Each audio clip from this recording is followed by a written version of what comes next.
नमस्कार दोस्तों, आपका स्वागत है फैंटेसी नॉवल ऑडियो बुक में। आज हम लेकर आए हैं एक रोमांचक और रहस्यमयी कहानी जो आपको कल्पना की एक नई दुनिया में ले जाएगी। शुरू करने से पहले एक महत्वपूर्ण सूचना। इस कहानी के सभी पात्र, स्थान, घटनाएं और नाम पूर्णतः काल्पनिक हैं।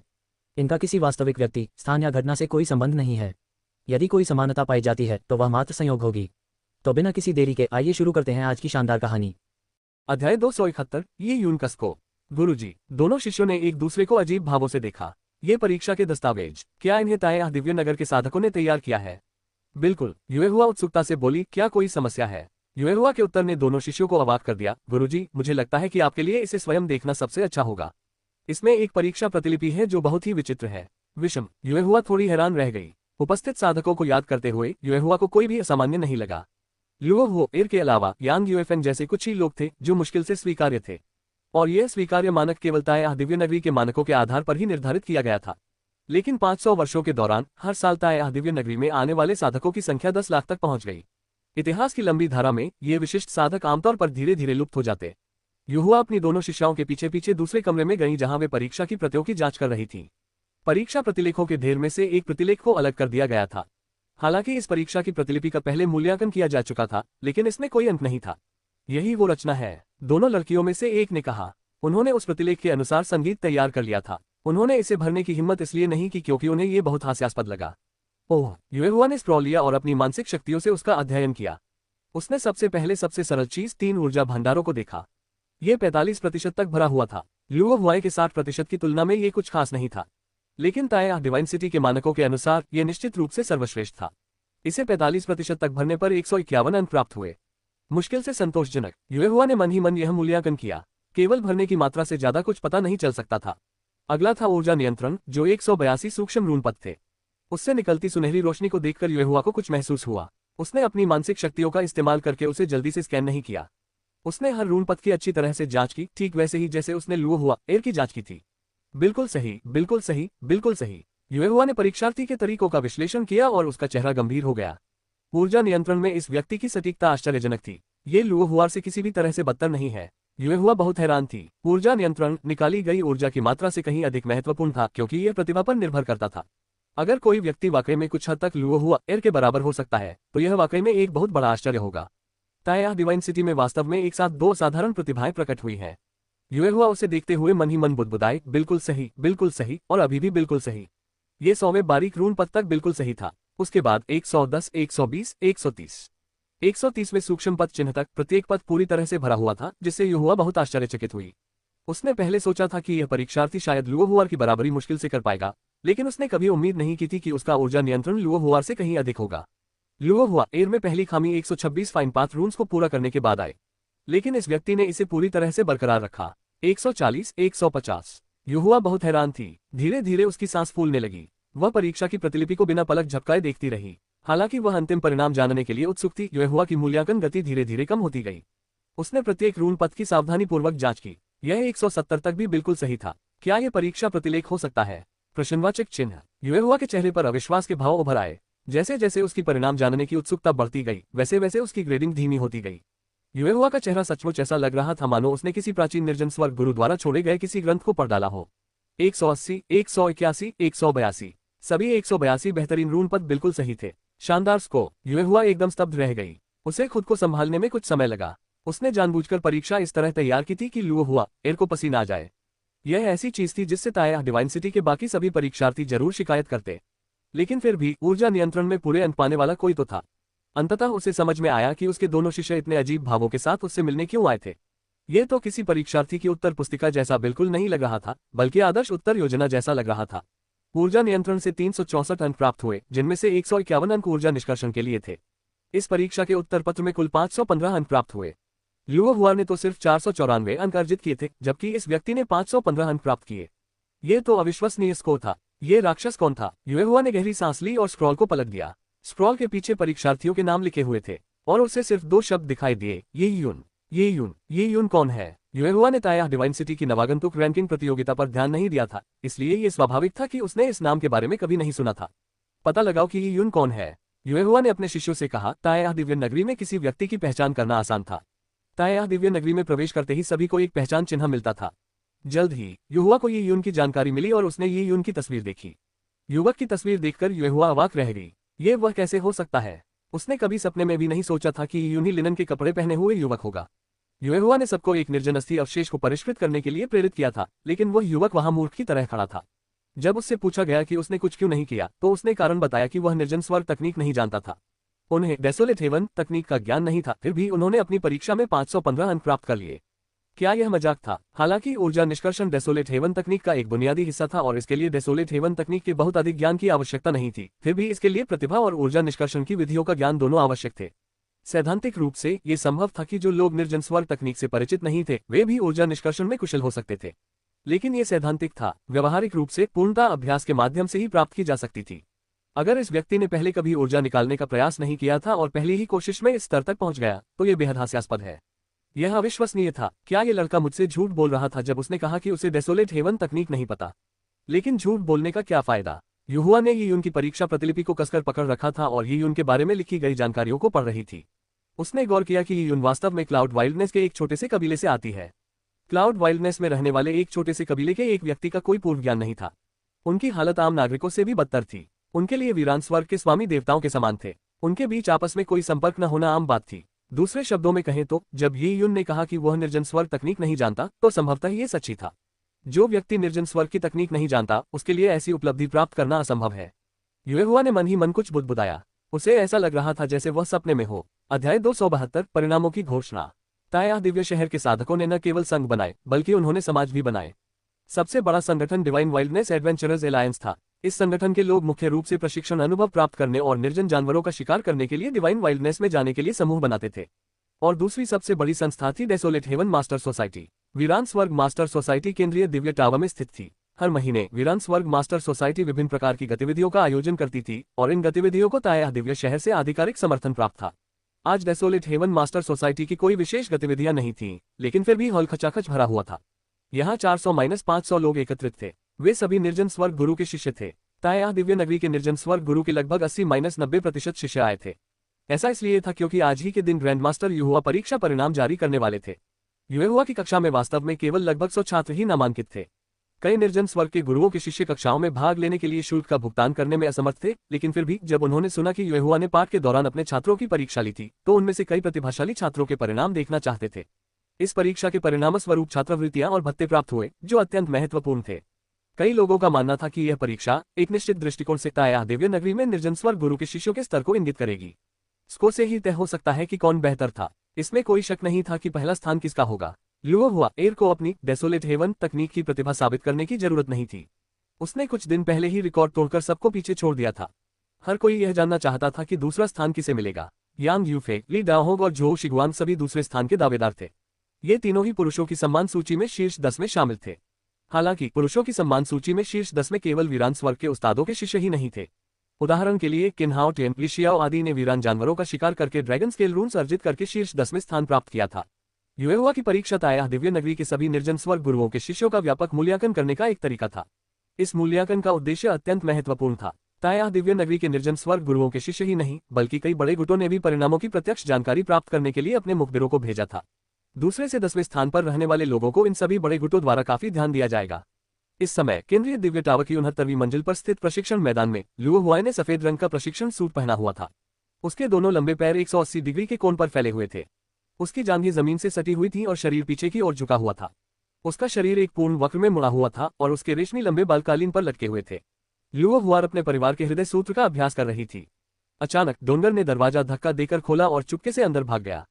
श्रीमती, आज परिणाम घोषित होने का दिन है। वीरान स्वर्ग मास्टर सोसाइटी में बहुत से लोग इकट्ठा हुए हैं। सभी रैंकिंग देखने के लिए उत्सुक हैं। आप क्यों नहीं जा रही हैं? युवा ने कोई जवाब नहीं दिया। दोनों हाथों से जमीन को दबाते हुए उसने अपना पूरा शरीर जमीन से ऊपर उठा लिया। उसके दोनों पैर अभी भी 180 डिग्री के कोण पर थे।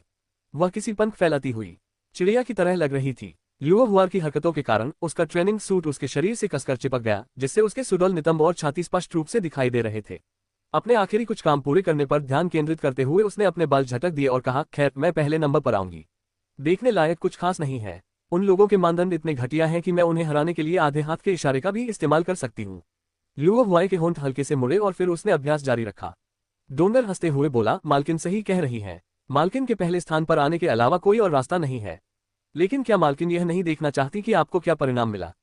परीक्षा कठिन थी, मुझे अपने स्कोर का अंदाजा है, इसलिए मुझे इसे देखने की जरूरत नहीं है। वैसे भी परिणाम देखने के लिए वहां बहुत सारे लोग धक्का मुक्की कर रहे हैं। अगर मैं भी उनके साथ धक्का मुक्की करने लगूं तो क्या मेरी बेइज्जती नहीं होगी? लियो हुआर ने अपने होंठ सिकुड़े। दरअसल यही मुख्य कारण था कि वह परिणाम नहीं देखने जा रही थी। भीड़ में घुसकर दबे पांव सिर्फ रैंकिंग देखने के लिए वह कैसे जा सकती थी? ऐसा अपमान उसके रुतबे के अनुरूप नहीं था। मालकिन सही कह रही है, मैं जाऊंगी, डोंगर ने स्वेच्छा से कहा और अपने छोटे छोटे पैरों से दौड़कर प्रशिक्षण मैदान से बाहर निकल गई। जब डोंग एयर सोसाइटी के परिसर में पहुंची तो वहां अत्यधिक भीड़ थी। यहां तक कि कुछ बड़े गुटों के राजदूत भी, जो ताए डिवाइन सिटी के साधक नहीं थे, भीड़ में शामिल थे।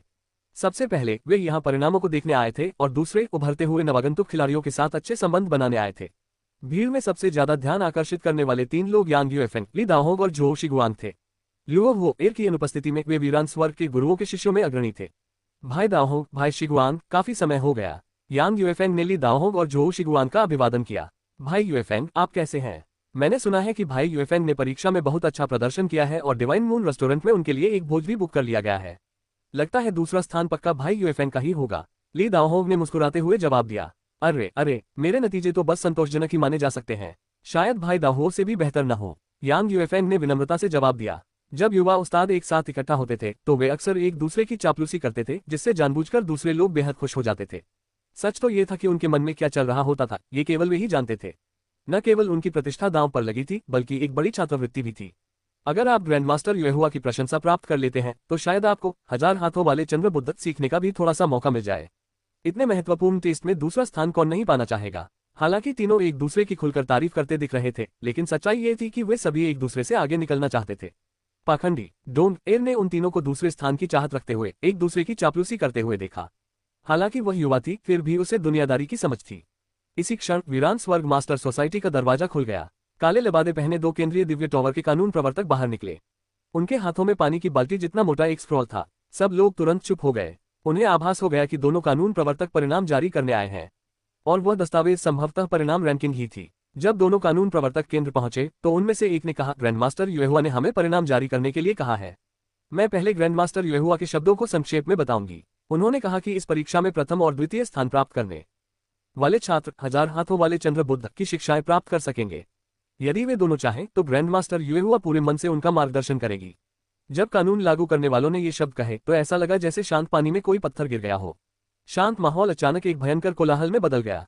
पहले 2 को 1000 हाथों वाले चंद्रबुद्ध की शिक्षाएं प्राप्त होंगी।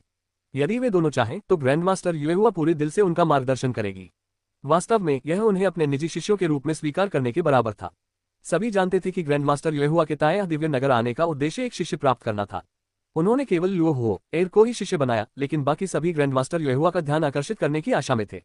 नामात्र का शिष्य होना भी उनके लिए संतोष का कारण था, और भले ही ये केवल नाम का शिष्य होना हो, इसके लिए कई परीक्षाओं से गुजरना और उत्कृष्ट परिणाम प्राप्त करना आवश्यक था। उन्हें कभी उम्मीद नहीं थी कि पहले परीक्षण के ठीक बाद ग्रैंड मास्टर युएहुआ ने लियो हुआर के अलावा किसी और शिष्य को लेने का फैसला किया था। ये सबसे बेहतरीन अवसर था। किसे दूसरा स्थान प्राप्त करने का सौभाग्य प्राप्त हुआ। शीर्ष स्थान पर रहे कुछ डेसोलेट हेवन मास्टर के प्रशिक्षु उत्साहित हो गए। भाई दाओहो, भाई शिगुआंग, मैंने कभी उम्मीद नहीं की थी कि हम तीनों को मौका मिलेगा। कौन जाने, शायद भाई दाओहो या भाई शिगुआंग में से कोई एक ग्रैंड मास्टर युएहुआ का पसंदीदा बन गया हो। यांग यूएफेंग ने बनावटी ढंग से कहा। उसकी आवाज कांप रही थी। वह इस समय यही कामना कर रहा था कि ली दाओहो और झोउ शिगुआंग की अचानक मृत्यु हो जाए और ग्रैंड मास्टर युएहुआ का शिष्य केवल वही रह जाए। हाँ, भाई यूएफेंग वाकई बहुत विनम्र है। मुझे लगता है दूसरा स्थान शायद भाई यूएफेंग का ही होगा। अगर ऐसा हुआ तो भाई यूएफेंग आसमान की ऊंचाइयों को छू लेंगे। भविष्य में हमारा अच्छे से ख्याल रखना। झोउ शिगुआंग ने भी झूठ बोला। बोलते बोलते उसकी धड़कन तेज हो गई और वह मन ही मन बुदबुदाया, मुझे ही जीतना है, मुझे ही जीतना है। इस समय ली दाओहो, झोउ शिगुआंग और यांग यूएफेंग सबसे ज्यादा घबराए हुए थे। यही वो पल था जब उनके भाग्य का फैसला होना था। उनमें से किसी को भी बाकी दोनों को हराने का पूरा भरोसा नहीं था। दोनों कानून प्रवर्तकों ने कहा, मैं अब परिणाम पोस्ट करूंगा। पूर्ण अंक 700 होते हैं। कानून लागू करने वाले एक अधिकारी ने परिणाम सूची की सील फाड़ दी। परिणाम सूची अभी तक किसी और ने नहीं देखी थी। सूची बहुत लंबी थी। एक पुलिसकर्मी स्क्रॉल के एक सिरे को पकड़े रहता था, जबकि दूसरा पुलिसकर्मी स्क्रॉल के दूसरे सिरे को खींचकर खोलता था। दोनों पुलिसकर्मी स्क्रॉल को एक कलाकृति की तरह क्षैतिज रूप से खोलते थे और धीरे धीरे परिणाम प्रदर्शित करते थे। सबने अपनी सांसें थाम ली। कुछ खाली समय के बाद एक के बाद एक नाम दिखाई देने लगे। ये नाम निम्नतम से उच्चतम क्रम में दिखाई दिए। सबसे पहले दिखाई देने वाला नाम सबसे निचले स्थान पर था, जिसका स्कोर 200 अंकों से थोड़ा ही अधिक था। इतना कम स्कोर, कुछ लोग मन ही मन भयभीत थे। सूची में सबसे नीचे, जहां 700 अंक पूर्ण स्कोर थे, 200 अंक प्राप्त करना 1/3 से भी कम था। धीरे धीरे सूची सामने आने लगी। एक एक करके नाम दिखाई देने लगे। जब युवाओं ने अपना स्कोर देखा तो उनके चेहरे पर हैरानी के भाव थे। निचले पायदान पर होना कोई गर्व की बात नहीं थी। धीरे धीरे 10 से अधिक नाम सामने आए। उसके बाद मध्य क्रम में रहने वाले नामों की सूची आई, क्योंकि उनका स्कोर धीरे धीरे बढ़कर 250 अंकों से अधिक हो गया। उसके बाद 260 अंक, 270 अंक, 280 अंक। अंक लगातार बढ़ते रहे और 300 अंकों तक पहुंच गए। अब उन युवाओं की बारी थी जिनके नाम रोशन हुए। भले ही उनके अंक बहुत प्रभावशाली नहीं थे, लेकिन अभिजात वर्ग के बीच शीर्ष श्रेणी में स्थान पाने से उन्हें गर्व महसूस हुआ। सूची में लगभग 3/4 नाम शामिल हो गए थे। ये सूची शीर्ष 20 नामों तक पहुंच गई थी। बाकी बचे लोग तनावग्रस्त हो गए। यांग यूएफेंग ने कागज के पंखे से खुद को हवा देकर शांत रहने का नाटक किया, लेकिन उसकी हथेलियां पसीने से तर हो गईं क्योंकि पंखा तेजी से फड़फड़ाने लगा, लगभग फटने की कगार पर। ली दाओहोंग ने अपने चेहरे पर एक मुस्कान बनाए रखी, लेकिन उसकी मुस्कान बनावटी लग रही थी, मानो वह उसके चेहरे पर जम गई हो। दूसरी ओर झोउ शिगुआंग ने अपनी भावनाओं को छिपाया नहीं। दोनों हाथों की मुट्ठी कसकर वह सूची में छपे नामों को बिना पलक झपकाए घूर रहा था। उसे अपना नाम छपते देखने से डर लग रहा था। सूची में 10 और नाम जुड़ने के बाद ये शीर्ष 10 में पहुंच गया। इस समय जिन लोगों के नाम सामने आए वे सभी प्रसिद्ध थे। वे सभी बड़े पारिवारिक कुलों से आने वाले निर्जन स्वर के प्रतिभाशाली गुरु थे। फिर भी इन लोगों के अंक लगभग 320-330 के आसपास थे। सही स्कोर 700 अंक था। फिर भी बड़े खानदानों के ये प्रतिभाशाली लोग 50% अंक भी हासिल नहीं कर पाए। इससे पता चलता है कि परीक्षा कितनी कठिन थी। जिन लोगों का नाम सूची में नहीं था वे बेहद घबराए हुए थे। वे चाहते थे कि काश वे लुओहुआर के अलावा भाग्यशाली होते। कुछ और नाम सामने आने के बाद स्क्रॉल का केवल एक छोटा सा हिस्सा ही अनावरण के लिए बचा था। कुछ लोग निराश दिखे। इस समय सूची में लिखे नाम बड़े अक्षरों में थे। प्रत्येक शब्द 3 गुना बड़ा था। बड़े अक्षरों के कारण सूची के खुलने की गति धीमी हो गई, इसलिए हर नाम के दिखने में और भी अधिक समय लग रहा था। यांग यूएफेंग और उनके साथियों को ऐसा लग रहा था मानो हर सेकंड 1 साल के बराबर हो। उन सभी की यह इच्छा थी कि वे दूसरों के नाम देख सकें और उन्हें उम्मीद थी कि उनका नाम सबसे अंत में आएगा। झोउ शिगुआंग 345 अंक। जब झोउ शिगुआंग का नाम सामने आया तो मंच के नीचे खड़े झोउ शिगुआंग को लगा जैसे उनके सिर पर किसी ने जोर से चोट मारी हो। उनके कान बजने लगे और उन्हें चक्कर आने लगा। उन्हें बाहर कर दिया गया था। उसका नाम ली दाओहोंग और यांग यूएफेंग से पहले आया था। इसका मतलब ये था कि उन तीनों में से उसके अंक सबसे कम थे। भाई शिगुआंग, कितना अफसोस की बात है, यांग यूएफेंग ने पंखा हिलाते हुए कहा। वह मन ही मन प्रसन्न था, फिर भी उसने जानबूझकर खेद का भाव दिखाया। कोई बात नहीं, भाई यूएफेंग और भाई दाओहो को बधाई, मैं तो उनसे कमतर हूँ। झोउ शिगुआंग ने हाथ जोड़कर बड़ी अनिच्छा से मुस्कुराते हुए कहा। वह रोते हुए से भी ज्यादा बदसूरत लग रहा था। इस समय यांग यूएफेंग और ली दाओहोंग के लिए झोउ शिगुआंग से बात करना अब संभव नहीं था, क्योंकि अगला नाम सामने आने ही वाला था। ये सबसे नाजुक क्षण था। दोनों के दिल जोर से धड़क रहे थे और उनकी आंखें सिकुड़ गई थीं। वे धीरे धीरे सामने आ रही परिणाम सूची को निहारते रहे। यदि किसी व्यक्ति की निगाह में जरा भी गर्माहट होती तो परिणाम सूची शायद जलकर राख हो जाती। अगला वाक्य था ली दाओहोंग 347 अंक। ली दाओहोंग का शरीर कांप उठा और उसका चेहरा पीला पड़ गया। उसकी उंगलियां थरथरा गईं। उसे विश्वास नहीं हो रहा था कि उसने क्या देखा है। वह हार गया था। यांग यूफेंग से हार गया। इस समय यांग यूफेंग अपने दिल में खुशी मना रहा था। दाओहो भाई, कितना अफसोस, बस जरा सा अंतर रह गया। यांग यूएफेंग का दिल तेजी से धड़क रहा था और उसके शरीर में रक्त प्रवाह बढ़ गया था। वह शांत दिखने की कोशिश कर रहा था, लेकिन दिखावा नहीं कर सका। उत्तेजना के कारण उसकी आवाज थोड़ी कांप रही थी। सभी को पता चल रहा था कि यांग यूएफेंग अत्यधिक प्रसन्नता में थी। ली दाओहो के बाद यांग यूफेंग का नाम सामने आया।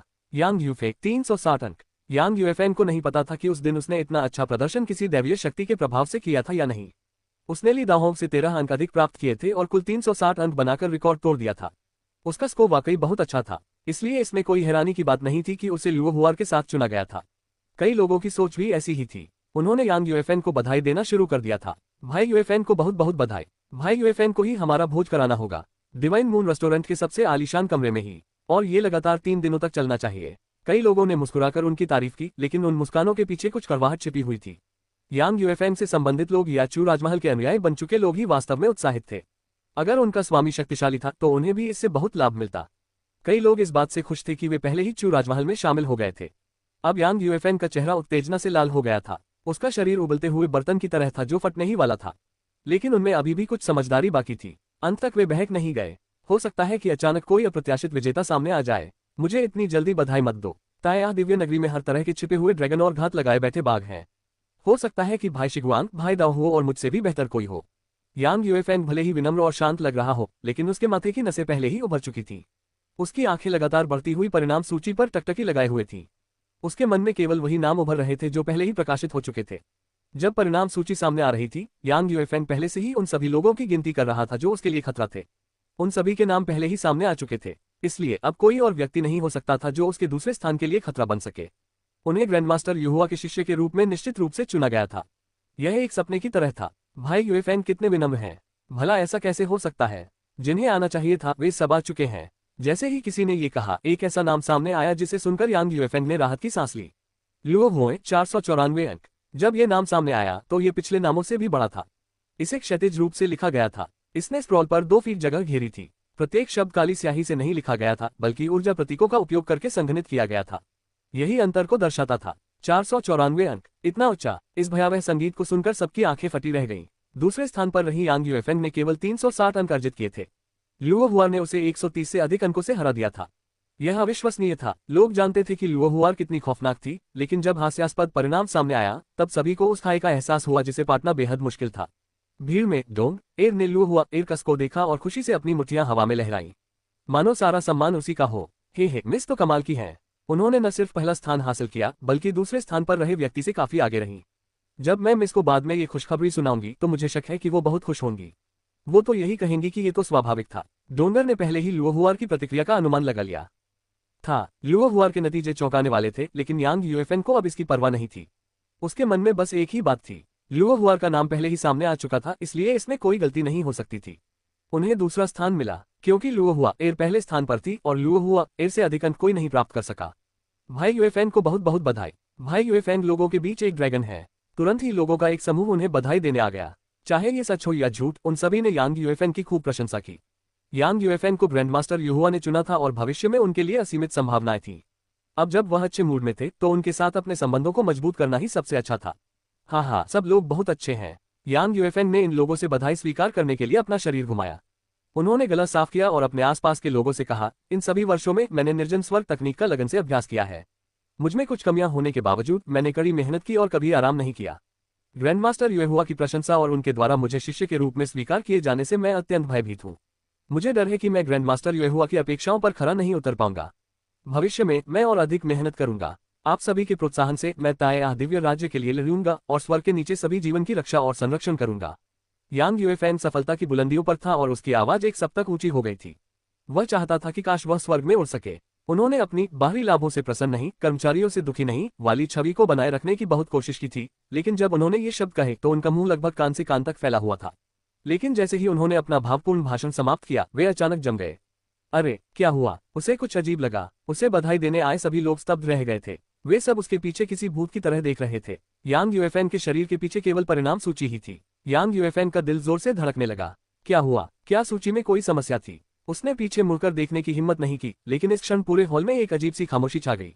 सभी लोग अवाक खड़े थे। ऐसा लग रहा था मानो उनके चेहरे पर कोई श्राप लगा हो। वे सम्मोहन जैसी अवस्था में थे। यांग यूएफएन को ठंडी हवा का झोंका महसूस हुआ और उसकी पीठ पर रोंगटे खड़े हो गए। उसे ऐसा लगा मानो वह वीरान स्वर्ग मास्टर सोसाइटी में नहीं, बल्कि एक शांत कब्रिस्तान में है। लुओ हुए, वह ये कैसे हो सकता है? इस नीरस माहौल में काफी देर बाद एक युवक ने रैंकिंग सूची की ओर इशारा करते हुए अविश्वास भरी नजरों से कुछ बुदबुदाया। युवक की प्रतिक्रिया देखकर यांग यूएफएन को अचानक ऐसा लगा जैसे किसी ने उसकी छाती पर चाकू से वार किया हो। उसके आसपास सब कुछ धीमा पड़ गया था। यांग यूएफएन का शरीर जम गया। ऐसा लगा जैसे वह किसी कब्र से निकला हुआ ज़ॉम्बी बन गया हो। उसने बड़ी मुश्किल से अपना शरीर घुमाया और उसका सिर भी धीरे धीरे घूम रहा था। जिस रैंकिंग सूची ने उसे अपार प्रसिद्धि और आशाएं दिलाई थी, वह अब एक ऐसे पत्र में तब्दील हो गई थी जिस पर शैतान का श्राप लिखा था। उसकी देखने की हिम्मत ही नहीं हुई। यांग यूएफएन ने अपनी नजरें सूची पर टिकाने की कोशिश की। सूची में लुओ हुआ एर से आगे सुनहरे रंग के चमकदार अक्षर लिखे थे जो शब्दों में तब्दील हो गए थे। उन शब्दों में लिखा था, ये यून 515 अंक। ये शब्द सुनकर यांग यूएफएन को अचानक ऐसा लगा जैसे उसके शरीर से सारा खून निकल गया हो। उसका शरीर मानो बेबस हो गया और वह लगभग जमीन पर गिर पड़ा। 515 अंक, 515 अंक। ये शब्द यांग यूएफएन के दिमाग में अभिशाप की तरह घूम रहे थे।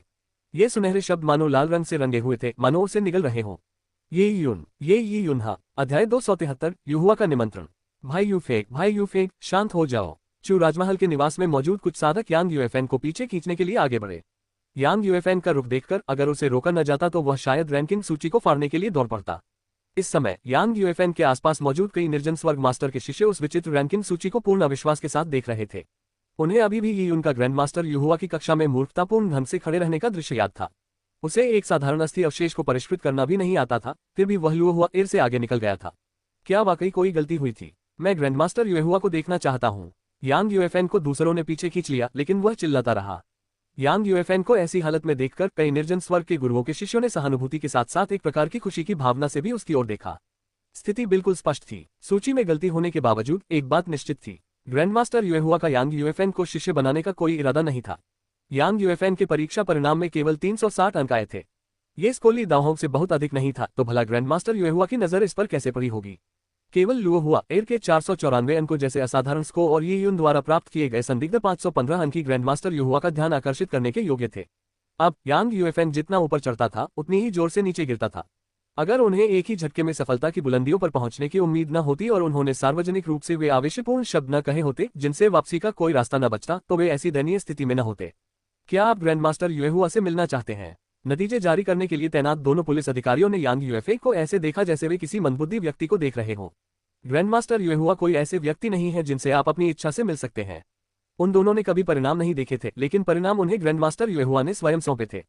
ग्रैंडमास्टर युएहुआ की मानसिक शक्तियों के बल पर वह हजारों मुहरों की आवश्यकता वाले एक निर्जन अस्थि अवशेष को बिना किसी समस्या के परिष्कृत कर सकती थी। स्कोर रिकॉर्ड करने की बात तो छोड़ ही दीजिए, भला उनसे इतनी साधारण सी गलती कैसे हो सकती थी। ऐसा लगता है कि यून ने सचमुच पहला स्थान प्राप्त कर लिया है।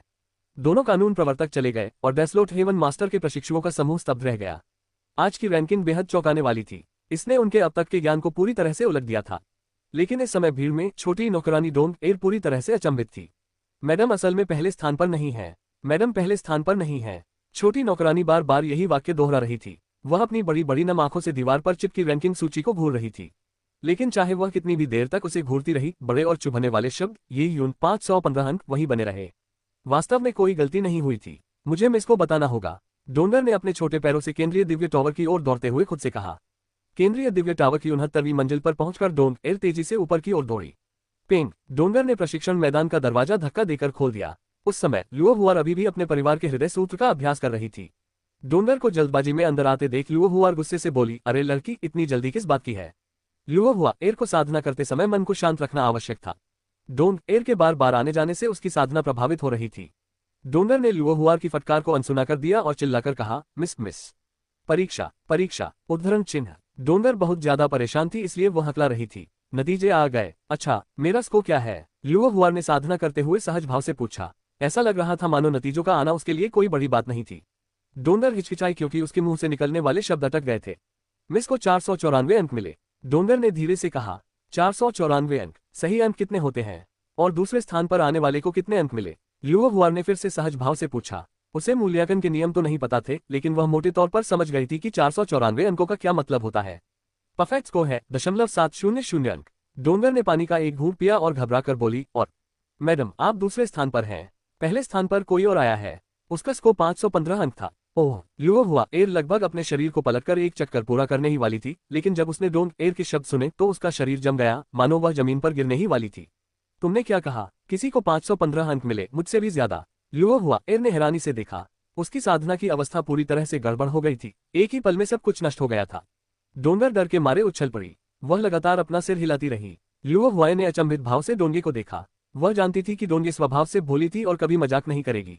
कोई उससे ऊंचा पद कैसे पा सकता है? क्या वह व्यक्ति यांग यूएफएन जैसा कोई था? यांग यूएफएन के उस बदसूरत चेहरे को याद करते ही लुओहुआर को लगा कि यह नामुमकिन है। अगर वह उस बदसूरत चेहरे को नहीं हरा सकी तो बेहतर यही होगा कि वह मर ही जाए। मुझसे ज्यादा अंक किसने हासिल किए? लुओहुआर रेंगकर डोंगर के कंधों पर चढ़ गई। वह डोंगर से काफी लंबी थी, इसलिए अब उसके डरावने चेहरे को देखकर डोंगर डर गई। उसका नाम ये यून है। डोंगर को ये यून और लुओहुआ के बीच की कहानी का पता नहीं था। जाहिर है उसे यह भी नहीं पता था कि ये यून इन दो शब्दों का लुओहुआ पर क्या असर हुआ था। कौन? वह नाम सुनते ही लुओहुआ एयर को ऐसा लगा जैसे उसे बिजली का झटका लगा हो। वह पूरी तरह से अवाक रह गई। वो बदमाश, ये कैसे मुमकिन हो सकता है? लुओहुआ तब तक घूरती रही जब तक उसकी आंखें गोल गोल नहीं हो गईं और उसका मुंह इतना खुल गया कि उसमें बटेर का अंडा समा सकता था। ये यून का नाम सुनते ही उसे कुछ दिन पहले कहे गए उसके बुरे शब्द याद आ गए। क्या सच में वह कमीना उससे ऊंचे पद पर था? इसके अलावा ये स्पष्ट था कि वह निर्जन स्वर तकनीक के बारे में नहीं जानता था। खटखट खटखट खटखट। जैसे ही लुओहुआ इसे और बर्दाश्त नहीं कर सकी, उसने दरवाजे पर दस्तक सुनी। डोंगर दौड़कर दरवाजे तक गई और उसने देखा कि बाहर सफेद कपड़े पहने एक लड़की खड़ी है जो लगभग 20 साल की लग रही थी। छोटी बच्ची, कैसी हो? सफेद पोशाक वाली लड़की ने प्यारी सी मुस्कान दी। अच्छा, डोंगर ने स्तब्धता में अभिवादन किया। क्या मिस लुओहुआर यहाँ है? सफेद कपड़े पहनी लड़की ने धीरे से पूछा। लुओहुआर चलकर पास आए और बोली, तुम? उद्धरण चिन्ह, मैं ग्रैंडमास्टर युएहुआ की निजी शिष्या हूँ। आप मुझे सीनियर सिस्टर लियान कह सकते हैं। मेरे गुरु ने मिस लुओ को आमंत्रित किया है। सफेद पोशाक वाली लड़की ने मुस्कुराते हुए कहा, जिससे सबको बहुत अच्छा लगा। लुओहुआ एयर ग्रैंडमास्टर युएहुआ को ढूंढने ही वाली थी। वह परिणाम सूची अपनी आंखों से देखना चाहती थी। वह देखना चाहती थी कि उस चिड़चिड़े बदमाश ने उसे कैसे हराया। चलो चलते हैं। लुओ हुआ ने जल्दी से अपने कपड़े बदले और सफेद कपड़े पहनी लड़की के पीछे पीछे युए हुआ के कमरे में चली गई। सफेद वस्त्र पहने लड़की लुओ हुआ को केंद्रीय दिव्य टावर की 98वीं मंजिल पर ले गई। दरवाजा खोलते ही सामने एक विशाल हॉल दिखाई दिया। हॉल के बीचों बीच एक कुर्सी पर एक सुरुचिपूर्ण दिखने वाली महिला बैठी थी। वह कोई और नहीं बल्कि युए हुआ थी। युए हुआ के बगल में एक और लड़की थी जो लगभग 20 वर्ष की लग रही थी। ये लड़की अपने साथ एक युवक को लाई थी। यही युवक था जिसने लुओ हुआ एर को ये सोचने पर मजबूर कर दिया था कि ये उनसे कैसे निपटा जाए। शुरुआत में जब यून ने छल कपट के जरिए रिकॉर्ड तोड़ने में कामयाबी हासिल की तो लुओ हुआ एर उससे थोड़ी नाराज थी। बाद में प्रशिक्षण मैदान में उस असहज स्थिति ने लुओ हुआ एर को यून को चुप कराने और सभी सबूत मिटाने के लिए उसके शरीर को नष्ट करने के लिए प्रेरित किया। अगला मुकाबला इस परीक्षा से था। ये यून ने 515 अंकों के साथ लुओ हुआ को बुरी तरह हरा दिया था। वह किस तरह का इंसान था? हर बार जब वह उससे मिलती थी तो उसकी किस्मत इतनी खराब क्यों होती थी? लुओ हुआ ने ये यून की ओर देखा और ये यून ने भी उसकी ओर देखा। ये यून से नजरें मिलने मात्र से ही लुओ हुआ असहज महसूस करने लगी। उसे सीने में एक अजीब सी बेचैनी महसूस हो रही थी। छात्र लुओ हुए शिक्षक युहुआ का स्वागत करता है। लुओ हुए ने आदरपूर्वक प्रणाम किया। युहुआ ने मुस्कुराते हुए सिर हिलाया। आगे से मैं तुम्हें इसी नाम से पुकारूंगी। क्या तुम्हें कोई आपत्ति है? युहुआ की आवाज में सौम्यता थी। चाहे कोई भी हो, ऐसी चीज का सामना करना उनके लिए अजीब ही होगा। एक बच्चा जिसका डेसोलेट हेवन तकनीक से कभी कोई वास्ता नहीं था, उसने कई कुलीन योद्धाओं को हरा दिया। ये कैसे संभव हो सकता है? जी, लुओ हुआ ने सिर हिलाया। उसने गुस्से से कहा, शिक्षक जी, मुझे व्यक्तिगत रूप से लगता है कि इस व्यक्ति को वीरान स्वर्ग तकनीक का ज्ञान नहीं है। मुझे विश्वास नहीं हो रहा कि वह मुझसे ज्यादा अंक प्राप्त कर सकता है। क्या मैं परीक्षा पत्र देख सकती हूँ? लुओ हुआ एर को संदेह था कि उनका परीक्षा पत्र उसके द्वारा किए गए परीक्षा पत्र से अलग था। युहुआ ने धीरे से मुस्कुराते हुए कहा, अगर आप चाहें तो मैं थोड़ी देर में आपको दिखा दूंगी। दरअसल मुझे भी आश्चर्य हो रहा है कि यून ने आपसे ज्यादा अंक कैसे प्राप्त किए। ये यून भी अभी अभी आया है और मुझे उससे पूछने का मौका ही नहीं मिला। जैसे ही युहुआ ने ये कहा, उसकी निगाह ये यून पर पड़ी। उसकी आंखें एकदम साफ थीं, मानो वह ये यून के आर पार देख सकती हो। ये यून ने अपनी सांस रोक ली। वह जानता था कि अब एक बार फिर से समझाने का समय आ गया है। प्रतिभा एक बात थी, लेकिन केवल प्रतिभा का उपयोग करके इसे समझाना अपर्याप्त था। ये यून, तुम्हारी ऊर्जा नियंत्रण क्षमता को पूरे अंक मिले। तुमने 182 सूक्ष्म रून पथों को बिल्कुल सही तरीके से भरा। तुमने ये कैसे किया? इससे पहले कि यून युहुआ के सवाल का जवाब दे पाती, लुओ हुए ने अपना मुंह ढक लिया। क्या पूरे अंक? शिक्षक, क्या हमने सचमुच एक ही परीक्षा दी थी? लुओ हुआ ने पूछा। वह जानती थी कि उसने जो परीक्षा दी थी वह कितनी कठिन थी। अगर उसे 15 मिनट का अतिरिक्त समय भी दिया जाता तो भी वह इस बात की गारंटी नहीं दे सकती थी कि वह 182 बारीक रून पथों को पूरी तरह से पूरा कर पाएगी। बेशक एक ही प्रकार था। युहुआ ने गंभीरता से ये यून की ओर देखा। उसकी आंखें रात के तारों की तरह चमक रही थीं। जब लुओ हुआ को युहुआ की पुष्टि मिली तो उसे यह हास्यास्पद लगा। वह बचपन से ही वीरान स्वर्ग तकनीक से परिचित थी, फिर भी वह एक ऐसे नौसिखिए से हीन थी जिसने केवल एक ही पाठ लिया था। ये यून ने लुओ हुआ की प्रतिक्रिया पर ध्यान दिया। उसने अपनी नाक छुई और अजीब तरह से कहा, वाह, सुश्री लुओ हुआ को ऊर्जा नियंत्रण में कितने अंक मिले? ये यून ने पहली बार इस तरह का परीक्षण करने का प्रयास किया था। उसे नहीं पता था कि बैंगनी क्रिस्टल की सहायता के बिना अन्य निर्जन स्वर्ग के गुरुओं के शिष्यों को क्या परिणाम प्राप्त होंगे। जब उसने देखा कि बेहद अभिमानी लड़की लुओ हुआ को पता चला कि उसने पूरे अंक प्राप्त कर लिए हैं, तो वह अपना आपा खो बैठी और ये यून समझ गया कि उसने एक बड़ी समस्या खड़ी कर दी है। लेकिन भले ही यह कोई बड़ी स्थिति हो, ये यून को ऊर्जा नियंत्रण में अपनी दक्षता प्रकट करने में कोई आपत्ति नहीं थी, क्योंकि इसे समझाया जा सकता था। ऊर्जा भरने के लिए प्रशिक्षण में आधारभूत ज्ञान होना आवश्यक था। यदि प्रशिक्षण से वंचित ये यून इस मामले में आश्चर्यजनक रूप से अच्छा प्रदर्शन करता तो संदेह उत्पन्न हो जाता। अध्याय 274, एक अर्ध गुरु को स्वीकार करना। जब ये यून ने उससे उसके नतीजों के बारे में पूछा तो लुओ हुआ का चेहरा उतर गया। उसके नतीजे उससे कहीं ज्यादा खराब थे। ये बात जाहिर करने से बस यही पता चलता कि वह ये यून के मुकाबले कितनी बुरी थी। क्या तुम्हें अपना परिणाम पता है? युहुआ ने मुस्कुराते हुए लुओ हुआ से पूछा। लुओ हुआ ने अनिच्छा से सिर हिलाया। मैंने शायद 138 बारीक रून पथों को पूरी तरह से भर दिया। 20 बारीक रून पथ पूरी तरह से नहीं भरे गए थे और शेष 24 बारीक रून पथ पूरी तरह से खाली रह गए थे।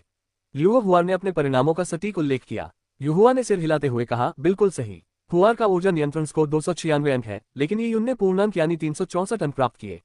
हालांकि ऊर्जा भरने के मामले में ये यून के परिणाम उतने शानदार नहीं थे, लेकिन केवल ऊर्जा नियंत्रण के दम पर ही उसने पहला स्थान हासिल कर लिया। ये यून, क्या सच में तुम्हारा पहली बार वीरान स्वर्ग तकनीक से सामना हुआ? युहुआ ने चमकती आंखों से ये यून की ओर देखा। यह आ गया। ये यून ने गहरी सांस ली और सिर हिलाते हुए कहा, हाँ, यह पहली बार था जब इस कनिष्ठ छात्र का डेसोलेट हेवन तकनीक से सामना हुआ। ओह, युहुआ की आंखों में चमक आ गई। ये निगाहें तो चकाचौंध कर देने वाली थीं। उसे ये यून की बातों पर स्पष्ट संदेह हो गया था। लेकिन ये यून ने तुरंत आगे कहा, हालांकि इस जूनियर को डेसोलेट हेवन तकनीक नहीं पता है, लेकिन मुझे ऊर्जा निष्कर्षण के लिए एक विशेषज्ञ से कुछ सुझाव मिले हैं। युहुआ जैसी शख्सियत को बेवकूफ बनाने के लिए ये यून को कुछ सच और कुछ झूठ मिलाना पड़ा। अगर सब झूठ ही होता तो युहुआ आसानी से भेद खोल लेती। विशेषज्ञ, क्या मैं उनका नाम जान सकता हूँ? युएहुआ को दिलचस्पी हुई। ये यून जैसी प्रतिभा को पहचानने वाला विशेषज्ञ कोई साधारण व्यक्ति नहीं था। ये यून थोड़ा लड़खड़ा गई और हिचकिचाती हुई दिखी। उन्होंने इस जूनियर को यह नहीं बताया कि मैं उनका नाम बता सकती हूँ या नहीं, इसलिए ये जूनियर अपना नाम नहीं बताना चाहता।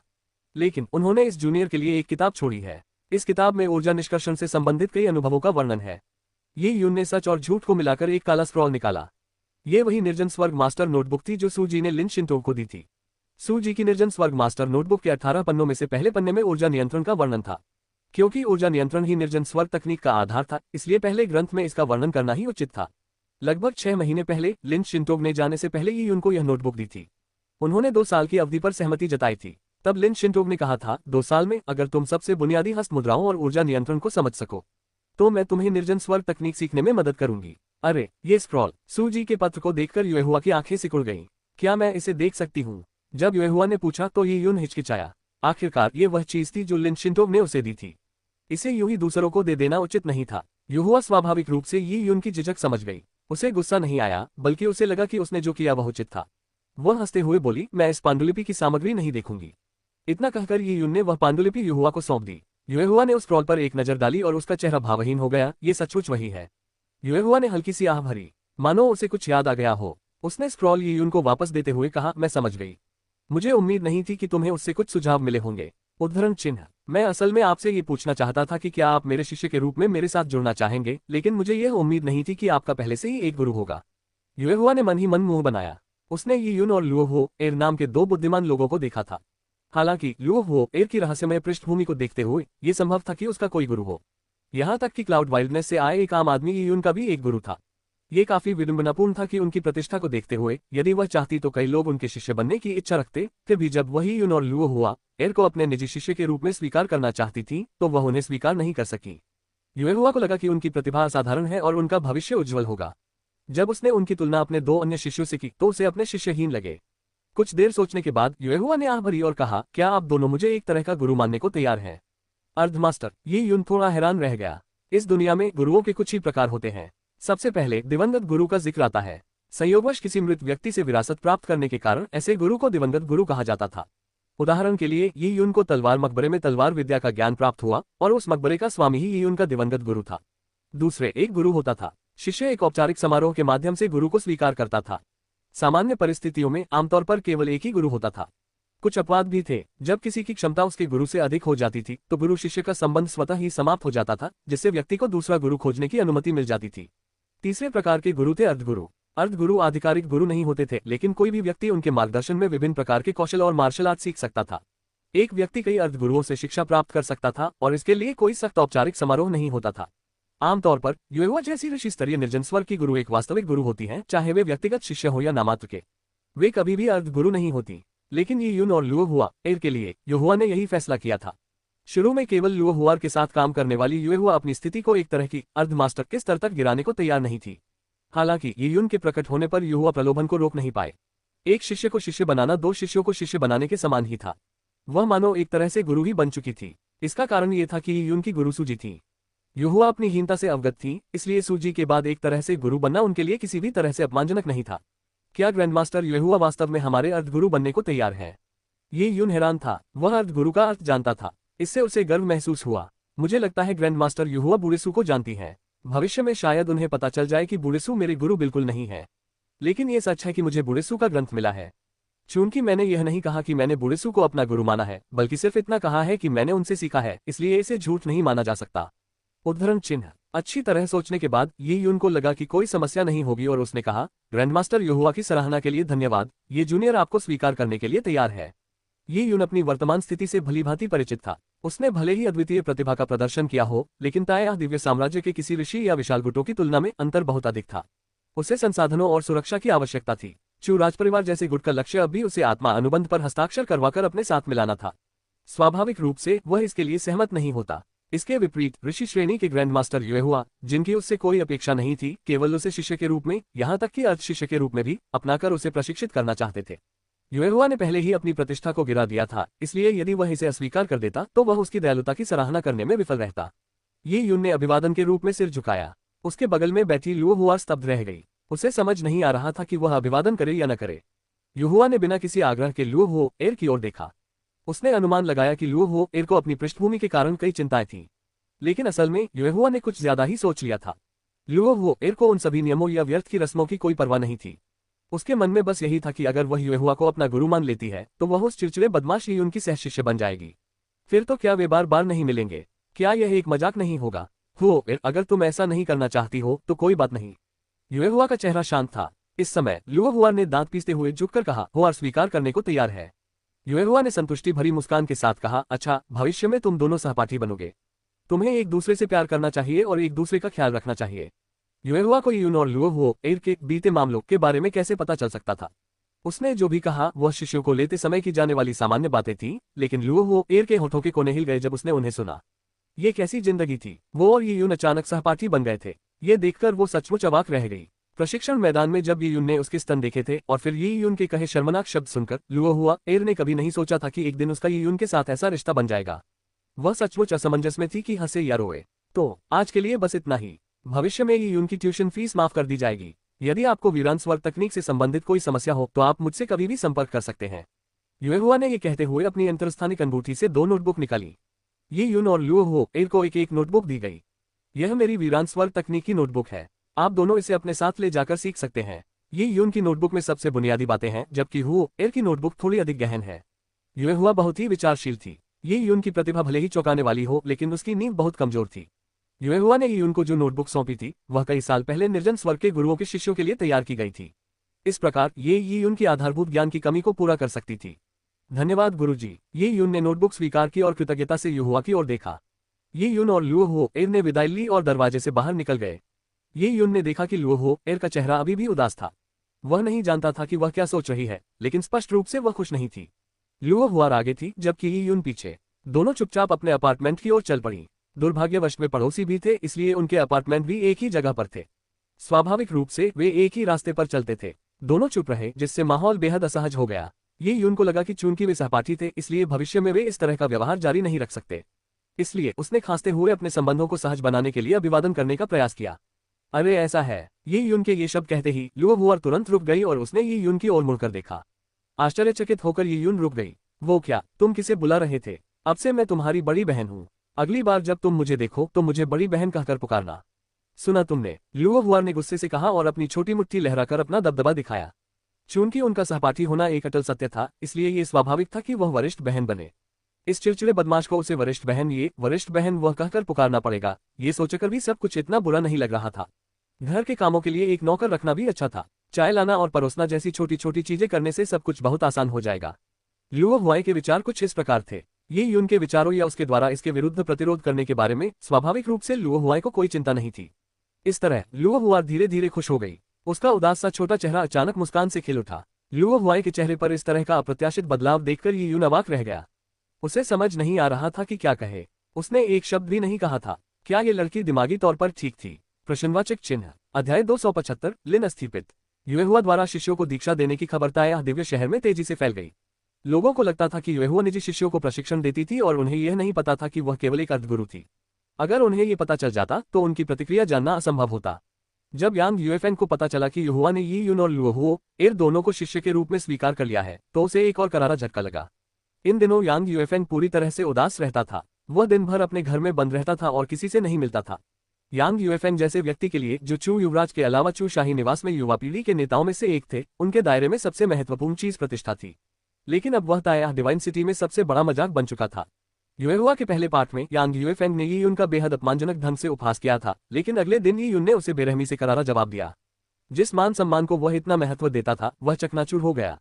इस अवसर का लाभ उठाते हुए यांग यूएफएन से अनबन रखने वाले कई लोगों ने जानबूझकर भीड़ के सामने उनके द्वारा कही गई बातों और उनके कार्यों को बढ़ा चढ़ाकर पेश किया। जल्द ही यांग यूएफएन कुलीन वर्ग के बीच एक बड़ा मजाक बन गए। जब भी यांग यूएफएन को इस घटना की याद आती, वह पागल हो जाता था। उसके घर की कई चीजें पहले ही उसके द्वारा तोड़ दी गई थीं। यीयुन, मैं इसे याद रखूंगा। यांग यूएफएन युएहुआ से नफरत करने की हिम्मत नहीं कर सकता था, वह केवल यीयुन से नफरत कर सकता था।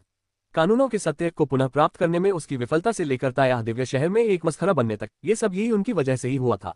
वह हिसाब बराबर करने का मौका ढूंढने के लिए दृढ़ संकल्पित था। अब वाइल्डनेस डिवाइन हॉल में यीयुन वाइल्डनेस डिवाइन हॉल के छठे कक्ष में था। वह वहां पहले ही 16 घंटे बिता चुका था। यीयुन के सामने आदिम प्रजाति की जो मूर्ति थी, वह एक विशाल लाल अग्नि पक्षी की थी। अग्नि पक्षी ने अपने पंख फैला रखे थे। उसके पंख रेत यान के सोने में सराबोर थे, जिससे वह चमकते सूरज की तरह दमक रहा था।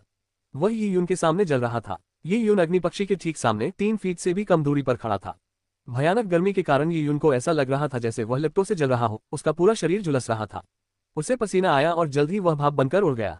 उस अनुभूति को सहन करना अत्यंत कठिन था। यह इंद्रधनुषी रक्तपंख डरावना है। उद्धरण चिन्ह। यी यून हॉर्न उठा। वह इंद्रधनुषी रक्तपंख वाले छठे वन्य दिव्य हॉल में पहले भी कई बार आ चुका था। इंद्रधनुषी रक्तपंख को ताया दिव्य नगर के संस्थापक नगर स्वामी द्वारा चुना गया था। यह एक प्राचीन प्रजाति थी जिसमें प्राचीन 3 पैरों वाले स्वर्ण कौवे का अवशेषी रक्त था। जब ये यून ताया पवित्र तकनीक का अभ्यास कर रहे थे, तब उन्होंने शुद्ध यांगची का अभ्यास करने के लिए वन्य दिव्य हॉल में स्थित इस कक्ष को चुना था। इससे अभ्यास बहुत आसान हो गया था। लेकिन अब तक ये यून ने वाइल्डनेस डिवाइन हॉल के छठे हॉल में केवल 2-4 घंटे ही बिताए थे। उन्होंने आज की तरह वहां कभी 16 घंटे नहीं बिताए थे। ये यून के लिए एक बड़ी चुनौती थी। ये यून हॉल में शुद्ध यांग शक्ति को नियंत्रित करने के लिए बैंगनी क्रिस्टल का उपयोग करता रहा। साथ ही उसने 10,000 पशु टोटेम के बारे में सोचने के लिए भी शुद्ध यांग शक्ति का उपयोग किया। 10,000 पशु टोटेम का उपयोग करके एस्पेक्ट टोटेम को पूरा करना एक अत्यंत कठिन कार्य था। यह न केवल ऋषियों के लिए तैयार की गई एस्पेक्ट टोटेम की एक रहस्यमय तकनीक थी, बल्कि यह उसकी एक अवशेषी प्रति भी थी। बैंगनी क्रिस्टल की मदद के बावजूद ये उनको भी 10,000 पशु टोटेम के बारे में अधिक जानकारी प्राप्त करने में बहुत कठिनाई हुई। वास्तव में लाखों साल पहले दूसरों द्वारा नष्ट की गई आदिम प्रजातियों का उपयोग एस्पेक्ट टोटेम को संघनित करने के लिए नहीं किया जा सकता है। असहनीय भीषण तापमान को सहन करते हुए यीयुन को खेद का अनुभव हुआ। 10,000 पशु टोटेम को विकसित करने का सबसे अच्छा तरीका आदिम प्रजातियों की ऊर्जाओं को संघनित करना था। जो योद्धा एस्पेक्ट टोटेम का अभ्यास करते हैं, उन्हें मारे गए निर्जन जानवरों की ऊर्जा को अवशोषित करना पड़ता है, तभी यह पूरा हो पाता है। उनके सामने मौजूद रेनबो ब्लड फेदर कई वर्षों से मृत था, इसलिए बैंगनी क्रिस्टल की सहायता से भी यीयुन के पास उन ऊर्जाओं को बांधकर अपना एस्पेक्ट टोटेम बनाने का कोई तरीका नहीं था। बैंगनी क्रिस्टल भले ही असाधारण हो, लेकिन कभी कभी यह कुछ नियमों का पालन भी करता है। यीयुन ने मन ही मन सोचा। बैंगनी क्रिस्टल का ऊर्जा पर पूर्ण नियंत्रण था, लेकिन वो सर्वशक्तिमान नहीं था। उदाहरण के लिए किसी अन्य जीव द्वारा नियंत्रित ऊर्जा को बैंगनी क्रिस्टल अवशोषित नहीं कर सकता था। अब एस्पेक्ट टोटेम के संघनन में बैंगनी क्रिस्टल ने भी एस्पेक्ट टोटेम के नियमों का पालन किया। ऐसा लगता है कि मुझे अपने हाथों से मारे गए निर्जन जानवरों का उपयोग करके एक ऐसा एस्पेक्ट टोटेम बनाना होगा जो मेरा अपना हो। मेरी वर्तमान शक्ति के साथ मेरे लिए किसी प्राचीन प्रजाति का शिकार करना बिल्कुल असंभव है। मैं केवल निम्न श्रेणी के निर्जन जानवरों का उपयोग कर सकता हूं, लेकिन इससे 10,000 जानवरों के टोटेम पर महारत हासिल करना बहुत अधिक कठिन हो जाएगा। यीयुन द्वारा चुना गया मार्ग शुरू से ही अन्य मार्गों की तुलना में कहीं अधिक कठिन था। एस्पेक्ट टोटेम के संदर्भ में ही नहीं, बल्कि सेबर ट्रुथ के 32 शब्द, ताया पवित्र तकनीक और यीयुन द्वारा चुनी गई शुद्ध यांग्रेड दाव भी अत्यंत कठिन प्रकार की थी। इसे समझना कठिन था और इसमें निपुणता प्राप्त करना भी कठिन था। हालांकि एक बार इसमें महारत हासिल हो जाने पर यह स्पष्ट हो गया कि ये उनके लिए कितने लाभदायक होंगे। अन्य लोगों को बीच में ही अपनी रहस्यमय तकनीकों को बदलना पड़ता था, लेकिन यीयुन को ऐसा करने की आवश्यकता नहीं पड़ी। यीयुन द्वारा चुनी गई ये महान दाव तकनीकें ही यीयुन को अत्यंत उच्च स्तर तक पहुंचने के लिए पर्याप्त थीं। 18वें घंटे के बाद यीयुन वाइल्डनेस डिवाइन हॉल के छठे हॉल से बाहर आया। उसकी पूरी त्वचा जलकर लाल हो गई थी। साधना के ये 18 घंटे यीयुन के लिए एक तरह की यातना थे। हालांकि इंद्रधनुषी रक्तपंख की ऊर्जा को किसी पहलू प्रतीक में संघनित नहीं किया जा सका, फिर भी यीयुन को कुछ लाभ हुआ। उसने छठे हॉल में शुद्ध यांग शक्ति का उपयोग करके लगातार 10,000 पशु प्रतीक का अनुमान लगाया था। अब यीयुन को 10,000 पशु प्रतीक तकनीक की कहीं अधिक गहरी समझ प्राप्त हो गई थी। इसके चलते जब यीयुन सचमुच दिव्य वन्य क्षेत्र में निर्जन जानवरों का शिकार करने जाता, तो उसके लिए 10,000 पशु टोटेम पहलू टोटेम को संघनित करने का प्रयास बहुत आसान हो जाता। यीयुन अपने थके हुए शरीर को घसीटते हुए अपने अपार्टमेंट में वापस आया। वहां उसने आराम से स्नान किया और लगभग 1 घंटे तक ध्यान किया, जिसके बाद वह धीरे धीरे स्वस्थ हो गया। इसी क्षण दरवाजे की आवाज सुनाई दी। यीयुन ने दरवाजा खोला और देखा कि लुओ हुआई की एक नौकरानी दरवाजे के पास खड़ी है। उसने यीयुन की ओर देखा और हकलाते हुए बोली, शिक्षिका युएहुआ ने तुम्हारे लिए एक पाठ तैयार किया है। काम पूरा होने के बाद उसे शिक्षिका युएहुआ को सौंपना होगा। नौकरानी ने यीयुन को एक जेड स्क्रॉल देते हुए कहा और फिर मुड़कर भाग गई। यीयुन हंसा। उसने अपनी आध्यात्मिक ऊर्जा को जेड स्क्रॉल में प्रवाहित किया और उसका अध्ययन किया। उसमें ऊर्जा निष्कर्षण और बुनियादी निर्जन स्वर्ग मास्टर मुहरों से संबंधित अभ्यास लिखे हुए थे। जब यीयुन इसे पूरा कर लेगा तो वह इसे युएहुआ को सौंप देगा ताकि वह उसकी कमियों को बता सके। मुझे ग्रैंडमास्टर युएहुआ से इतनी सावधानीपूर्वक मार्गदर्शन की उम्मीद कभी नहीं थी। उद्धरण चिन्ह। यीयुन को ऐसी परिश्रमपूर्ण शिक्षण विधियों से बहुत प्रसन्नता हुई। उसने जेड स्क्रॉल को अपने पास रखा और निर्जन स्वर्ग मास्टर सोसाइटी की ओर चल पड़ा। डेसोलेट हेवन मास्टर सोसाइटी में अस्थि शोधन के लिए समर्पित कक्ष थे। इसके अलावा युएहुआ ने यीयुन और लुओ हुओ एर के लिए एक विशेष क्षेत्र आरक्षित किया था। इस विशेष क्षेत्र में डेसोलेट हेवन तकनीक के लिए सर्वोत्तम सुविधाएं उपलब्ध थीं। यीयुन ने अस्थि शोधन कक्ष का दरवाजा खोला। लुओ हुआर पहले से ही अंदर मौजूद थी। लुओ हुआर के अलावा वहां लुओ हुआर की नौकरानी डोंगर और 6 अन्य युवतियां भी थीं। इन लड़कियों को स्पष्ट रूप से लुओ हुआ एर की प्रवेश स्वीकृति मिल चुकी थी। वे भी निर्जन स्वर्ग गुरु की शिष्याएं थीं। राष्ट्रपति महोदय, मेरी पद्धति के बारे में आपकी क्या राय है? पोनीटेल वाली एक लड़की ने लुओ हुआ एर से तब पूछा जब उसने एक स्क्रॉल निकाला जिसमें ऊर्जा के प्रतीक अंकित थे। अध्यक्ष ये यून दंग रह गई। लुओ हुआ राष्ट्रपति कैसे बन गई? और सोचने पर ये यून को याद आया कि लुओ हुआ एर ने लुओ हुआ एसोसिएशन की स्थापना की थी और यह एक बड़ा संगठन था जो ताए दिव्य शहर में लिनिक्सिया एसोसिएशन के बाद दूसरे स्थान पर था और लुओ हुआ राष्ट्रपति थे। इस लड़की ने तो अपने नाम से ही संस्था का नाम रख दिया। वाकई बहुत आत्ममुग्ध है, ये यून ने सोचा। उसे वह पल याद आ गया जब वह उससे पहली बार मिला था और उसने आईने के सामने जो बातें कही थी। तुम आ गई। लुओ हुआ ने ये यून की तरफ देखा। उसने मुस्कुराते हुए ये यून का अभिवादन किया। उसने सहजता से एक जगह की ओर इशारा करते हुए कहा, तुम यहाँ बैठ सकती हो। शियाओलिंग, थोड़ा रास्ता दो। जी राष्ट्रपति। शियाओलिंग नाम की लड़की ने आज्ञाकारी होकर ये यून को अपनी जगह दे दी। ये लड़कियां भी स्पष्ट रूप से लोहो एसोसिएशन से थीं। कमरे में ये यून को छोड़कर बाकी सभी पुरुष महिलाएं थीं। ये यून ने अपनी त्रुटि सहलाई। आज लुओ हुआ उसके साथ इतनी अच्छी तरह से पेश क्यों आ रही थी? उसने तो उसे देखकर मुस्कुराया भी। ये यून अपनी जगह पर गया और एक जैब का स्क्रॉल निकाला। वह युहुआ द्वारा सौंपे गए काम को पूरा करने की तैयारी कर रहा था। सब कुछ तैयार है, मालिक ने किसी को सामान मंगवाया है, लुओ हुआ ने कहा और ये यून के सामने रखी पत्थर की मेज की ओर इशारा किया। उस पर काम के लिए जरूरी सामान का ढेर लगा हुआ था। ठीक है, ये यून ने सिर हिलाया। उसने गौर किया कि लुओ हुआ उससे बात करते समय इधर उधर देख रही थी। वह कभी उसकी तरफ नहीं देखती थी। ये यून ने सामग्रियों पर एक नजर डाली। वे लुओ हो एर की मेज पर रखे ढेर के समान थीं। ऊर्जा निष्कर्षण में ये यून लुओ हो एर से कहीं आगे थी, इसलिए उनका कार्य बिल्कुल एक जैसा था। ये यून को युहुआ की कक्षा में कई बातें याद आ गईं। उसने सामान पकड़ने के लिए हाथ बढ़ाया, लेकिन जैसे ही उसका हाथ सामान से छुआ, उसे अचानक कुछ गड़बड़ महसूस हुई। ओह, ये यून थोड़ा हैरान था। चून की बैंगनी क्रिस्टल उसके शरीर के भीतर था, इसलिए वह ऊर्जा के उतार चढ़ाव के प्रति अत्यंत संवेदनशील था। ये सामग्री अजीब है। ये यून ने उस पदार्थ की जांच की। उस पदार्थ का नाम लिनबोन गोल था। ये निर्जन प्राणी लिन सर्प का पित्त था। लिन सर्प बहुत ही खास था। इसके पित्त की सतह मांस की नहीं, बल्कि 1 इंच मोटी हड्डी की परत से बनी थी। इस हड्डी के खोल में पित्त समाहित था, इसलिए ये लिन सांप के लिए अद्वितीय था। लिन अस्थि पित्त लिन सर्प का सबसे मूल्यवान अंग था। लिन अस्थि पित्त से ऊर्जा निकालना आसान नहीं था, एक छोटी सी गलती भी विफलता का कारण बन सकती थी। यही कारण था कि युहुआ ने इस कार्य के लिए इस सामग्री का उपयोग किया। कुछ गड़बड़ महसूस करते हुए ये यून ने अपनी ऊर्जा दृष्टि को एक बार फिर खोल दिया। ऊर्जा दृष्टि खुलते ही उसे जो कुछ भी दिखाई दिया वह अपने मूल ऊर्जा रूपों में परिवर्तित हो गया। सभी स्वरूप गायब हो गए। ये यून को आखिरकार लिन की हड्डी के भीतर छिपा रहस्य दिख गया। उस वीरान हड्डी के अंदर एक विचित्र ऊर्जा केंद्र था। इस नोड में 4 अलग अलग प्रकार की विनाशकारी शक्तियां मिश्रित थीं। ये ऊर्जाएं एक मोहर द्वारा आपस में बंधी हुई थीं, जिससे एक नाजुक संतुलन बना हुआ था। उन्होंने एक दूसरे के प्रभावों को बेअसर कर दिया और यह अच्छी तरह से छिपा हुआ था। अगर ये यून की ऊर्जा दृष्टि न होती तो इसके अस्तित्व को समझना मुश्किल होता। ये यून ने इसका बारीकी से विश्लेषण किया और समझा कि यदि वह निर्जन अस्थि में अपनी आध्यात्मिक ऊर्जा डालकर उसकी ऊर्जा निकाल ले तो वह 4 निर्जन शक्तियों के बीच संतुलन बिगाड़ देगा।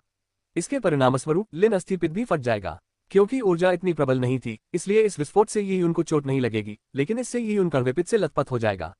अध्याय 276 जीवन दुखों से भरा है। यह ऊर्जा केंद्र क्या था? ये यून आश्चर्यचकित रह गया। लिन सर्प का शरीर विशाल था और उसका पित्त एक बच्चे के मस्तिष्क के आकार का था। यदि वह निर्धारित क्रम में लिन अस्थि पित्त से ऊर्जा निकालने का प्रयास करता तो उसके फटने पर उसका शरीर पित्त से लथपथ हो जाता। ये टीचर युहुआ द्वारा बिछाया गया कोई जटिल जाल तो नहीं हो सकता है ना? ये यून को लगा कि ऐसा होना असंभव है। अगर शिक्षिका युहुआ उसकी परीक्षा लेना भी चाहती तो भी वह ऐसा नहीं करती। इसी क्षण ये यून को अचानक एक बात समझ में आई। उसने अपनी आंखों के कोने से देखा कि यद्यपि युहुआ धीरे धीरे ऊर्जा निकाल रही थी, फिर भी उसकी नजरें चोरी छिपे उस पर टिकी हुई थी। इससे ये यून तुरंत समझ गई कि यह युहुआ की शरारत थी। ये यून अवाक रह गई। ये लड़की बहुत ही प्रतिशोधी है। मैंने उसे एक बार शर्मिंदा किया था और अब वह सिर्फ बदला लेना चाहती है, मुझे मूर्ख बनाना चाहती है।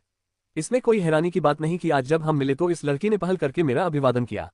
साथ ही लोहो एसोसिएशन के इन सभी सदस्यों को शायद लोहो एर ने इस घटना के दर्शक बनने के लिए आमंत्रित किया था। उद्धरण चिन्ह लोहो एर को शायद लगा होगा कि अगर ये यून भीड़ के सामने खुद को मूर्ख साबित कर दे तो ज्यादा मजा आएगा। अकेले में उसे ऐसा करते देखना उतना आनंददायक नहीं होगा। लोहो एसोसिएशन के इन सदस्यों को यह नहीं पता था कि लोहो ने किसी चीज से छेड़छाड़ की है। वे शायद यही मानेंगे कि यून से कोई गलती हुई होगी, जिसके परिणामस्वरूप लिनबोन गोल फट गया। ये यून के मन में कई विचार कौन थे, लेकिन जो कुछ भी हुआ था वह उसे पूरी तरह से स्पष्ट था। इसलिए ये यून ने लिनबोन गोल को बिना किसी हड़बड़ी के वापस रख दिया। इसके बाद उसने अन्य सामग्रियों की जांच करने का नाटक किया। इस समय लुओ हुआ अपनी ऊर्जा निष्कर्षण पर ध्यान केंद्रित नहीं कर पा रही थी, क्योंकि वह चुपके से यून को देख रही थी। जब ये यून ने पहली बार लिनबोन गोल को उठाया तो वह बहुत उत्साहित हो गई। वह आगे होने वाले हंगामे को देखने के लिए बेताब थी। उसे उम्मीद नहीं थी कि वह लिनबोन गोल को वापस नीचे रख देगा। फिर ये यून की गति और भी धीमी हो गई। एक पल वह एक वस्तु को देख रहा था, दूसरे पल वह दूसरी वस्तु को छू रहा था। ऐसा प्रतीत नहीं हो रहा था कि उसका कुछ शुरू करने का इरादा है। लुओ हुआ एर चिंतित हो रही थी। वह अब अपने विचारों को छिपा नहीं सकती थी। ये बदमाश बच्चा अभी तक कुछ क्यों नहीं कर रहा? ल्यूओ हुआ गुस्से से भड़क उठी। उसने धैर्यपूर्वक 15 मिनट तक इंतजार किया, तब जाकर यी यून ने ऊर्जा निष्कर्षण प्रक्रिया शुरू की। ल्यूओ हुआ की आंखें चमक उठी। हे शो शुरू होने ही वाला है। वह यी यून को कण्वपित में लथपथ देखने के लिए बेताब थी। जैसे ही उसने अपनी आंखें चमकाई और यी यून पर ध्यान केंद्रित किया, उसने ऐसा दिखावा भी किया जैसे वह कुछ और कर रही हो। उसने यी यून को लिन बोन गॉल पकड़े हुए देखा, जो अंतर से अनभिज्ञ थी। यी यून कुछ देर चुप रहा, फिर उसने लिन अस्थिपित में आध्यात्मिक ऊर्जा डालना शुरू किया। उसने युएहुआ की नोटबुक के अनुसार कुछ हस्त मुद्राएं बनाई और धीरे धीरे लिन अस्थिपित के भीतर से विनाश की शक्ति को बाहर निकाला। दरअसल यी यून बिना किसी मुहर के भी निर्जन अस्थि ऊर्जा निकाल सकता था, लेकिन फिर भी वह निर्जन स्वर्ग तकनीक के बारे में सब कुछ जानना चाहता था, क्योंकि इससे उसे निर्जन स्वर्ग तकनीक को और बेहतर ढंग से समझने में मदद मिलेगी। जैसा कि उम्मीद थी, इस मूर्ख को कुछ भी समझ नहीं आया। मुझे नहीं पता कि इसने ऊर्जा नियंत्रण में परफेक्ट्स को कैसे हासिल कर लिया, लेकिन ऊर्जा के मामले में यह मूर्ख मुझसे बेहतर कैसे हो सकता है। मेरी थोड़ी सी छेड़छाड़ ही इसे तड़पाने के लिए काफी होगी। हाँ, ये जल्द ही फटने वाला है। जब ऐसा होगा तो मजा आएगा। लू हुआ एर को दूसरों की मुसीबत पर खुशी महसूस हुई। यह ऊर्जा जाल उसने खुद बनाया था। ये यी यून के लिए ही बनाया गया था। इसमें कोई शक नहीं कि लू हुआ एर बहुत चालाक थी और उसका बनाया ऊर्जा जाल वाकई कमाल का था। वह अपने साथ बहुत सारे लोगों को लेकर आई थी और वे सभी सुंदर थीं। जब यी यून इन सभी सुंदरियों के बीच कोई गलती कर बैठता तो ये लड़कियां उसकी शर्मिंदगी की खबर फैला देती, जिससे और भी ज्यादा लोगों को इसके बारे में पता चल जाता। ये सोचकर ही लू हुआ एर को बहुत खुशी हुई। उसने बदला लेने का जो तरीका अपनाया वह बचकाना था या नहीं, लू हुआ एर को इसकी कोई परवाह नहीं थी। वह इतनी तुच्छ स्वभाव की थी। लेकिन यी यून द्वारा लिन बोन गॉल में अपनी आध्यात्मिक ऊर्जा डालने के बाद भी 5 सेकंड बीतने तक लिन बोन गॉल में कोई विस्फोट नहीं हुआ। लू हुआ एर उत्सुक थी। आखिर हुआ क्या? ऊर्जा जाल तुरंत सक्रिय हो जाना चाहिए था। क्या उसने कोई गलती की जिसके कारण ऊर्जा असंतुलन की प्रक्रिया को सक्रिय होने में अधिक समय लग रहा है? लू हुआ एर को ठीक से समझ नहीं आ रहा था कि उसके बनाए जाल में क्या गड़बड़ थी। उसने खुद को दिलासा दिया और धैर्यपूर्वक इंतजार करती रही। लेकिन 10 सेकंड बीत गए और लिन बोन गॉल अभी भी शांत था। 20 सेकंड, लिन बोन गॉल अभी भी ठीक था। ये क्या? प्रश्नवाचक चिन्ह उद्धरण चिन्ह। लू हुआ एर हैरान थी। उसके द्वारा बिछाया गया ऊर्जा जाल तुरंत फट जाना चाहिए था। फिर भी 20 सेकंड बीत गए और वह फटा नहीं। 30 सेकंड के बाद यी यून द्वारा निकाली गई ऊर्जा लगातार बढ़ती गई। उसने लिन बोन गॉल को हाथ में पकड़े हुए ही एक खाली स्क्रॉल पर रून पत्थरों को संघनित कर लिया था। लू हुआ एर अचंभित रह गई। क्या उसका ऊर्जा जाल खराब हो गया था? लू हुआ एर को हमेशा अपनी बुद्धिमत्ता पर गर्व था और उसे लगता था कि वह कभी ऐसी गलती नहीं करेगी। लेकिन सच्चाई उसके सामने आ गई। उसे सचमुच उम्मीद थी कि लिन बोन गॉल के अंदर फंसा ऊर्जा जाल बस अटक गया है और यह जल्दी ही सामान्य हो जाएगा, लेकिन आधा घंटा बीत गया। लू हुआ ने अंततः हार मान ली। इस बच्चे की किस्मत तो वाकई बहुत अच्छी है। लू हुआ ने दांत पीसते हुए मन ही मन बुदबुदाया। वह इस बात से बहुत नाराज थी। वह बस यही जानना चाहती थी कि उसने जो ऊर्जा जाल बिछाया था उसमें आखिर क्या गड़बड़ हुई। उसने ऊर्जा जाल के सभी सिद्धांतों पर एक बार फिर से विचार किया, लेकिन उसे लगा कि कोई समस्या नहीं होनी चाहिए। धीरे धीरे 30 मिनट और बीत गए। ये यून ने लिन अस्थिपित में मौजूद विनाश की शक्ति को पूरी तरह से निकाल लिया था। उसने अपने माथे से पसीना पोंछा और लिन अस्थिपित को एक तरफ रख दिया। मैं बस इतना ही निकाल सकता हूँ। मेरी साधना का स्तर वाकई बहुत कम है। मैं इससे सारी शक्ति नहीं निकाल पा रहा हूँ। ये यून ने थकावट का नाटक किया। असल में बैंगनी क्रिस्टल की पूरी शक्ति के साथ भी चाहे कितने भी लिन बोन गॉल हो, उनसे ऊर्जा निकालने में वह थकता नहीं। अरे मिस लुओ, आप इतनी उदास क्यों दिख रही हैं?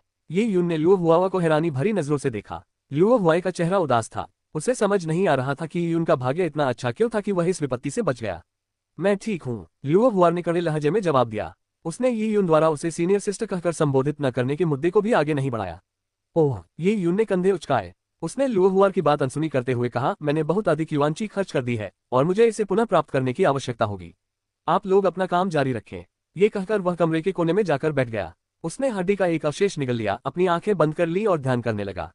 ये निकम्मा बदमाश। थोड़ी सी ऊर्जा निकालने के बाद ही इसकी सारी ताकत खत्म हो गई।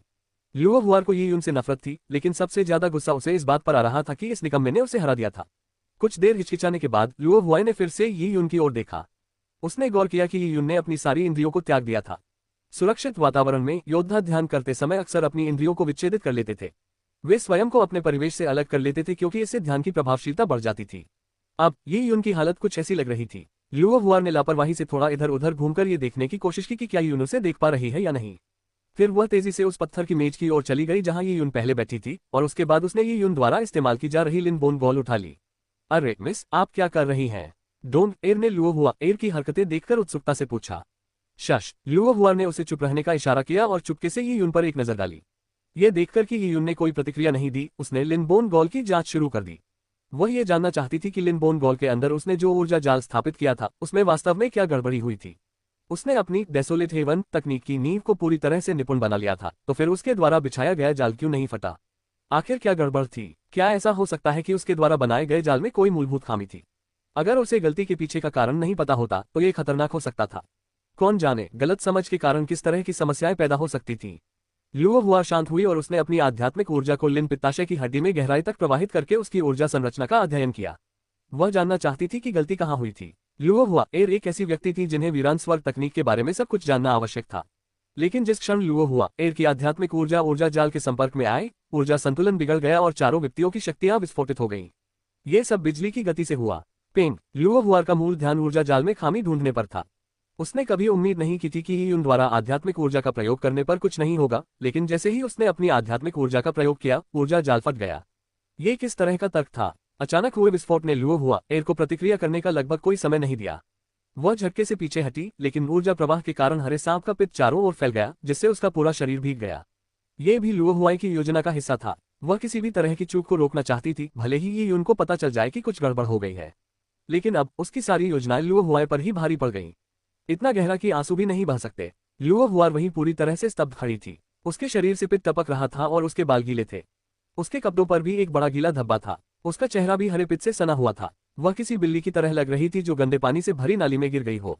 लुओ हुआ एर एकदम भयभीत हो गई। वह वहीं स्तब्ध खड़ी रही, उसका दिमाग सुन्न हो गया था। मिस क्या हुआ? डोंगर ने कभी सोचा भी नहीं था कि लुओ हुआ के उठाते ही लिनबोन गोल फट जाएगा। लुओ हुआ एसोसिएशन के अन्य सदस्य भी चौंक गए। वे सभी अपनी वीरान स्वर्ग तकनीक का अभ्यास रोककर ये देखने के लिए दौड़े कि लुओ हुआ ठीक है या नहीं। राष्ट्रपति महोदय क्या हुआ? राष्ट्रपति महोदय क्या आप ठीक हैं? लड़कियों ने एक के बाद एक चिंता भरे लहजे में पूछा। इन लोगों की बातें सुनकर लुओ हुआ एर पागल हो गई। कोई मुझे बता सकता है कि आखिर हुआ क्या है? इस समय शोर शराबा सुनकर यून ने भी ध्यान करना बंद कर दिया। वह निश्चित भावों के साथ आगे बढ़ा। लड़कियों के बीच में घुसते हुए उसने उत्सुकता से लुओ हुआ की ओर देखा और पूछा, सुश्री लुओ, क्या आप ठीक है? क्या ये कोई विस्फोट था? क्या हुआ? क्या आपने ऊर्जा पर नियंत्रण खो दिया? जब निर्जन स्वर्ग के उस्ताद निर्जन अस्थि अवशेषों का शोधन करते थे तो ऊर्जा नियंत्रण खो जाने पर विस्फोट हो सकता था। ये कुछ वैसा ही था जैसे रसायन शास्त्रियों की भट्टियां गोलियां बनाते समय गलती होने पर फट जाती थी। लेकिन ऐसी मूर्खतापूर्ण गलती केवल अयोग्य डेसोलेट हेवन मास्टर्स ही कर सकते हैं। अत्यधिक कुशल डेसोलेट हेवन मास्टर्स के लिए भले ही वे किसी वीरान हड्डी के अवशेष को परिष्कृत करने में विफल हो जाएं, वे ऊर्जा विस्फोट का कारण नहीं बनेंगे। लुओ हुआ बेशक एक अक्षम वीरान स्वर्ग की मास्टर नहीं थी। ऊर्जा नियंत्रण खोना उसके लिए बेहद अपमानजनक था, लेकिन अब ऊर्जा को नियंत्रित करने में विफल रहने के अलावा वह इसे और कैसे समझा सकती है। अध्याय 277 दिव्य वन्य भूमि की ओर अग्रसर। लुओ हुआ केवल चुपचाप सह सकती थी। लड़कियों के समूह को चिंता भरी नजरों से अपनी ओर देखते देख लुओ हुआ लगभग भड़क उठी। खासकर वो बदकिस्मत लड़का जो भीड़ में घुल मिल गया था। उसने भी चिंता और हैरानी भरी निगाहों से उसकी तरफ देखा। लुओ हुआ एर के लिए बीते कुछ दिनों की घटनाओं को याद करना असहनीय था। सब कुछ ही यून से जुड़ा हुआ था। ये यून उसके जीवन में एक अभिशाप की तरह था। जब भी वह उससे मिलती उसका दुर्भाग्य बिगड़ जाता। राष्ट्रपति महोदय, आपको सावधान रहना चाहिए। विशेषज्ञों के साथ भी दुर्घटनाएं हो सकती हैं। कभी भी लापरवाही न बरते, क्योंकि अगर आपको चोट लग गई तो ये बहुत भयानक होगा। लुओ हुआ एसोसिएशन के कुछ सदस्यों का स्पष्ट रूप से मानना था कि लुओ हुआ एर ने ऊर्जा पर नियंत्रण खो दिया था, जिसके परिणामस्वरूप विस्फोट हुआ। लुओ हुआ एर गुस्से से लगभग मर ही रही थी। अपनी क्षमताओं के बावजूद क्या मैं इतनी छोटी सी गलती कर बैठूंगी? उसे अभी तक ये समझ नहीं आया था कि उनके हाथों में ऊर्जा का जाल सक्रिय क्यों नहीं हुआ, लेकिन जैसे ही वह उसके हाथ में आया वह फट गया। और चूंकि लिन बोन गैल फट गया था, इसलिए ऊर्जा जाल गायब हो गया था। उसके पास ये पता लगाने का कोई तरीका नहीं था कि आखिर गड़बड़ क्या हुई थी। क्या उस बच्चे ने इसके साथ छेड़छाड़ की होगी? लुओ हुआ ने यून को घृणा भरी निगाहों से देखा, लेकिन यून के चेहरे पर एक तिहाई हैरानी, एक तिहाई उलझन और एक तिहाई चिंता के भाव थे। इसके अलावा और कुछ भी अजीब नहीं लग रहा था। ये वह नहीं हो सकता। उद्धरण चिन्ह। लुओ हुआ ने मन ही मन सिर हिलाया। ये यून अभी निर्जन स्वर्ग तकनीक के संपर्क में आया था। भले ही उसके पास ऊर्जा नियंत्रण की असाधारण प्रतिभा हो, फिर भी उसके लिए इतनी खामोशी से इसमें छेड़छाड़ करना असंभव था। आखिरकार ये जाल उसने खुद ही बनाया था। लुओ हुआ के कपड़े पूरी तरह से गंदे थे और उसकी दयनीय हालत देखकर वह अब और यहाँ रुकना नहीं चाहती थी। वो बस यहाँ से निकलकर नहाना चाहती थी। वीरान स्वर्ग मास्टर सोसाइटी के परिसर में नहाने या कपड़े बदलने की कोई जगह नहीं थी। हालांकि लुओ हुआ अपने साथ कपड़े लाई थी, फिर भी उसके लिए कपड़े बदलने की कोई जगह नहीं थी। अपने अपार्टमेंट में लौटना भी एक समस्या थी। भले ही वह अपनी अग्नि तत्व की ऊर्जा का उपयोग करके सांप के पित्त को सुखा देती, फिर भी लुओ हुआ एर पर एक बड़ा हरा दाग रह जाता। लुओ हुआ, जो अपने चेहरे को बहुत महत्व देती थी, ऐसे दागदार कपड़े पहने हुए दूसरों के सामने आने की बजाय मरना पसंद करती थी। दांत पीसते हुए लुओ हुआ ने अपने अंतरस्थानिक छल्ले से अपने कपड़े निकाले और उन्हें अपने शरीर पर पहनना चाहा।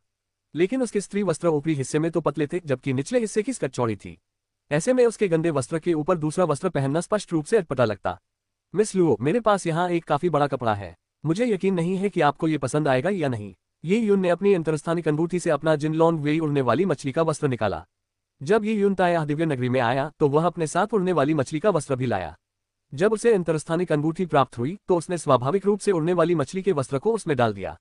उड़ने वाली मछली के आकार के वस्त्र का निचला किनारा चौड़ा था और साथ में एक अतिरिक्त लबादा भी था।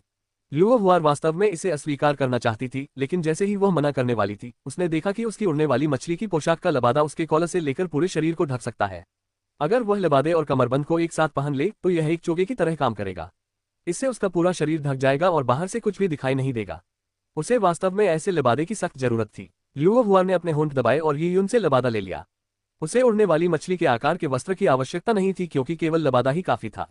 अपने शरीर को लबादे से ढकना एकदम सही था। सुनहरे लबादे पर उड़ती मछलियों के पैटर्न की कढ़ाई की गई थी, इसलिए यह अजीब नहीं लग रहा था। वास्तव में इससे लुओ हुआर वीरांगना लग रही थी। धन्यवाद। लुओ हुआर ने धीरे से ये यून को धन्यवाद कहा। फिर वह डोंगर के साथ डेसोलेट हेवन मास्टर सोसाइटी से चली गई। वह जल्दी से केंद्रीय दिव्य टावर में स्थित अपने अपार्टमेंट में वापस चली गई। वहां पहुंचकर उसने बाथरूम में प्रवेश किया और कई बार स्नान किया, तभी जाकर वह उस कड़वी गंध को धो पाए। पित्त से सने कपड़ों को उसने फेंक दिया क्योंकि उन पर से पित्त को धोना बहुत मुश्किल था। ये यून के उड़ने वाली मछली के आकार वाले चोगे की बात करें तो वह भी पित्त से सना हुआ था। वह उसे भी फेंक देना चाहती थी, लेकिन थोड़ा सोचने के बाद उसने चोगा डोंगर की ओर फेंकते हुए कहा, चोगा धो दो, अच्छे से साफ कर लेना, मैं आज रात उसे लौटा दूंगी। ठीक है, डोंगर ने आज्ञाकारी भाव से उत्तर दिया। लुओ हुआर थोड़ी देर के लिए स्तब्ध रह गई और कुछ देर चुप रही। फिर उसने धीरे से कहा, डोंगर, क्या तुम्हें लगता है कि मैंने कुछ ज्यादा ही कर दिया? डोंगर अवाक रह गई। मिस, हद से ज्यादा का क्या मतलब है? कुछ नहीं। लुओ हुआर ने सिर हिलाया। डोंगर को ये उनके साथ हुई उसकी विभिन्न घटनाओं के बारे में पता नहीं था। डोंगर ने लबादा उठाया और लुओ हुआर को खिड़की से बाहर उदास निगाहों से देखते हुए छोड़ दिया। और सोचने पर ये यून का उसके शरीर को देखना और उसके शब्दों को सुनना पूरी तरह से अनजाने में हुआ था। अपनी प्रतिभा के कारण ये यून ने शिक्षक युवा की परीक्षा भी जीत ली। ये यून ने कुछ भी गलत नहीं किया था, फिर भी वह बदला लेना चाहती थी, जिसके परिणामस्वरूप उसे अपने कर्मों का फल भुगतना पड़ा। अभी जब वह गुस्से से लथपथ थी तब ये यून ने उसके दुर्भाग्य पर खुशी नहीं जताई, बल्कि उसने उसे अपना लबादा भी दे दिया, जिससे वह शर्मिंदगी से बच गई। ये सोचकर लुओ हुआ एर को कुछ अपराध बोध हुआ। उसने डोंग एर से कहा, डोंग एर, लबादा धोने से पहले 10,000 पैगोडा जाओ और लिन बोन गॉल ले आओ। मैं वह भी ये यून को दे दूंगी। लुओ हुआर ने ये यून की लिन बोन गॉल को विस्फोटित कर दिया था, इसलिए स्वाभाविक रूप से उसके पास ऊर्जा निष्कर्षण कार्य को पूरा करने का कोई तरीका नहीं था। उसकी जगह लिन बोन गॉल खरीदना लुओ हुआर की ओर से माफी मांगने का एक तरीका भी था। ... उस रात ये यून ने अपने दरवाजे पर दस्तक सुनी। जब उसने दरवाजा खोला तो उसने देखा कि लुओ हुआर उसके दरवाजे के सामने खड़ी थी, जिसके हाथ में करीने से तय किया हुआ एक लबादा था। उस चट्टानी इलाके में लिन बोन गॉल भी था। ये यून थोड़ा हैरान रह गया। जैसे ही वह कुछ कहने वाला था, लुओ हुआर ने सारी चीजें ये यून की बाहों में थमा दी। आज जो कुछ भी हुआ उसके लिए धन्यवाद। ये लबादा धुल गया है और मैं इसे आपको लौटा रही हूँ। लुओ हुआर के ऐसा कहने के बाद वह मुड़ी और चली गई। वह ये यून को अचंभित अवस्था में छोड़कर चली गई। उसने अपने हाथों में पकड़े हुए लबादे को देखा। उस पर अभी भी अग्नि तत्व के नियम के निशान थे। स्पष्टतः लबादे को धोने के बाद लुओ हुआर ने उसे सुखाने के लिए भी अपने अग्नि तत्व के नियमों का प्रयोग किया था। क्या मैंने हद से ज्यादा बोल दिया? ये यून ने लुओ हुआ की पीठ की ओर देखा, अपनी त्रुटि पर हाथ फेरा और सिर हिलाया। वह और लुओ हुआ एर दोनों एक ही मामले पर एक ही निष्कर्ष पर पहुंचे थे। यह एक बड़ा दिलचस्प संयोग था। ... सूर्योदय और सूर्यास्त के साथ बादल भी चलते रहे। ताया दिव्य नगरी में जीवन चलता रहा। प्रतिदिन ये यून साधना करता और फिर और अधिक साधना करता। वीरान स्वर्ग तकनीक, कृपाण सत्य, कानूनों का सत्य, 10,000 पशु टोटेम, ताया पवित्र तकनीक। ये यून को बहुत सी चीजों का अभ्यास करना था और उनमें से हर एक का मार्ग अत्यंत कठिन था। कई योद्धा मानव स्वामी होने के बावजूद भी 10,000 जानवरों के टोटेम या कृपाण सत्य के 32 शब्दों जैसी चीजों को छूने की हिम्मत कभी नहीं करेंगे। बैंगनी रक्त क्षेत्र में होने की तो बात ही क्या है। धीरे धीरे 2 महीने बीत गए। ये यून ने अब ताया दिव्य नगरी में आधा साल बिता लिया था। इन 2 महीनों में ये यून ने अपनी नींव को और मजबूत किया। उसकी साधना का स्तर बहुत तेजी से बढ़ा था। उसने लगभग आधा साल लगाकर नश्वर रक्त के सबसे बुनियादी प्रथम श्रेणी से बैंगनी रक्त के मध्य स्तर तक पहुंच गया था। बहुत तेजी से साधना करने से अक्सर नींव कमजोर हो जाती है, इसलिए ये यून ने ये सुनिश्चित करने के लिए समय लिया कि उसकी नींव मजबूत हो। जैसे ही ये यून एक बार फिर कृपाण मकबरे से बाहर निकला, कांग यान उसके पास आया। उसने ये यून की छाती पर एक धक्का मारा और कहा, बच्चे, तुमने अभी तक पृथ्वी रोल को चुनौती क्यों नहीं दी? उनके विचार में ये यून लगभग 2 महीने पहले अर्थ रोल के शीर्ष 1000 में पहुंच चुका था, इसलिए 2 महीने बीत जाने के साथ ये यून को अब शीर्ष 1000 में प्रवेश करने की क्षमता होनी चाहिए। ताया डिवाइन सिटी के एक नवागंतुक खिलाड़ी का अपने पहले ही साल में शीर्ष 1000 में प्रवेश करना अविश्वसनीय था। अगर ये यून आधे साल के भीतर शीर्ष 1000 में प्रवेश कर जाता है तो वह बड़े बड़े गुटों को इस कदर चौंका देगा कि उनकी आंखें फटी रह जाएंगी। लेकिन ये यून पिछले 2 महीनों से एकांत में रह रहा था। वह केवल साधना कर रहा था, जिससे कांग यान को थोड़ा गुस्सा आ रहा था। आखिर इस लड़के को कोई जल्दी क्यों नहीं थी? ये यून ने कहा, मुझे बहुत सारी चीजों पर काम करना है। मैं पृथ्वी की नक्काशी को फिलहाल रोक दूंगी। ये यून को सचमुच कोई आपत्ति नहीं थी। उसकी ताकत भले ही बढ़ गई थी, लेकिन बहुत ज्यादा नहीं बढ़ी थी। जब उसकी ताकत तेजी से बढ़ने लगेगी तब पृथ्वी को चुनौती देने में देर नहीं होगी। अरे बच्चे, क्या तुम ठीक से व्यवहार नहीं कर सकते? बस मार्शल आर्ट के मार्ग पर धीरे धीरे चलो। तुममें असाधारण प्रतिभा है। तुम्हें बस तलवारबाजी के सिद्धांतों और तय पवित्र तकनीक को अच्छी तरह समझना है। एक अच्छी एस्पेक्ट टोटेम रहस्यमय तकनीक सीखनी है और तुम्हारा भविष्य उज्जवल हो जाएगा। फिर भी तुम वीरान स्वर्ग तकनीक सीखना चाहते हो। तुम्हारी प्रतिभा के साथ अगर तुम्हें संसाधनों की आवश्यकता होगी तो दिव्य साम्राज्य तुम्हें निराश नहीं करेगा।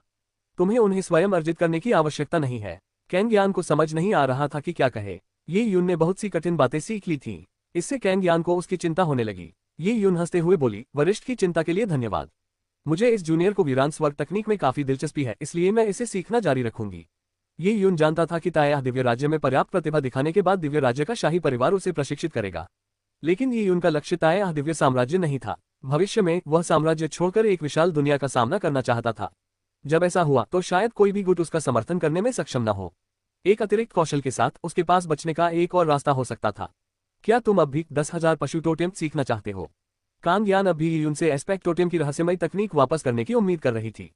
10,000 पशु टोटेम एक ऐसी रहस्यमय तकनीक थी जिसे एक ऋषि भी निपुण नहीं कर सकता था। बैंगनी रक्त क्षेत्र में रहते हुए ये यून इससे क्या सीख सकता था? हाँ, ये यून ने सिर हिलाया। क्या तुम वाकई बदलने का इरादा नहीं रखते? मैं तुम्हें 10,000 जानवरों के टोटेम से गौरव अंक वापस कर सकता हूँ। उद्धरण चिन्ह। कैंग यान ने धैर्यपूर्वक कहा। उसने शुरू में उम्मीद की थी कि कठिनाई का पता चलने पर ये यून हार मान लेगा। उसने कभी नहीं सोचा था कि बच्चा अज्ञात राह पर आगे बढ़ेगा। ये यून ने सिर हिलाया। आज कृपान मकबरे में आने का मेरा मकसद वरिष्ठ को विदाई देना भी है। मेरी योजना दिव्य वन में जाकर अपने पहलू टोटेम को संघनित करना शुरू करने की है। ये यून की 2 महीने की साधना दिव्य वनवास अभियान पर निकलने से पहले की अंतिम तैयारियों का हिस्सा थी। ताया दिव्य नगर में प्रशिक्षण के लिए आने वाले योद्धा अंततः निर्जन पशुओं को मारने के लिए दिव्य वन्यभूमि में प्रवेश करते थे। ये ताया दिव्य नगरी का सबसे महत्वपूर्ण और खतरनाक प्रशिक्षण भी था।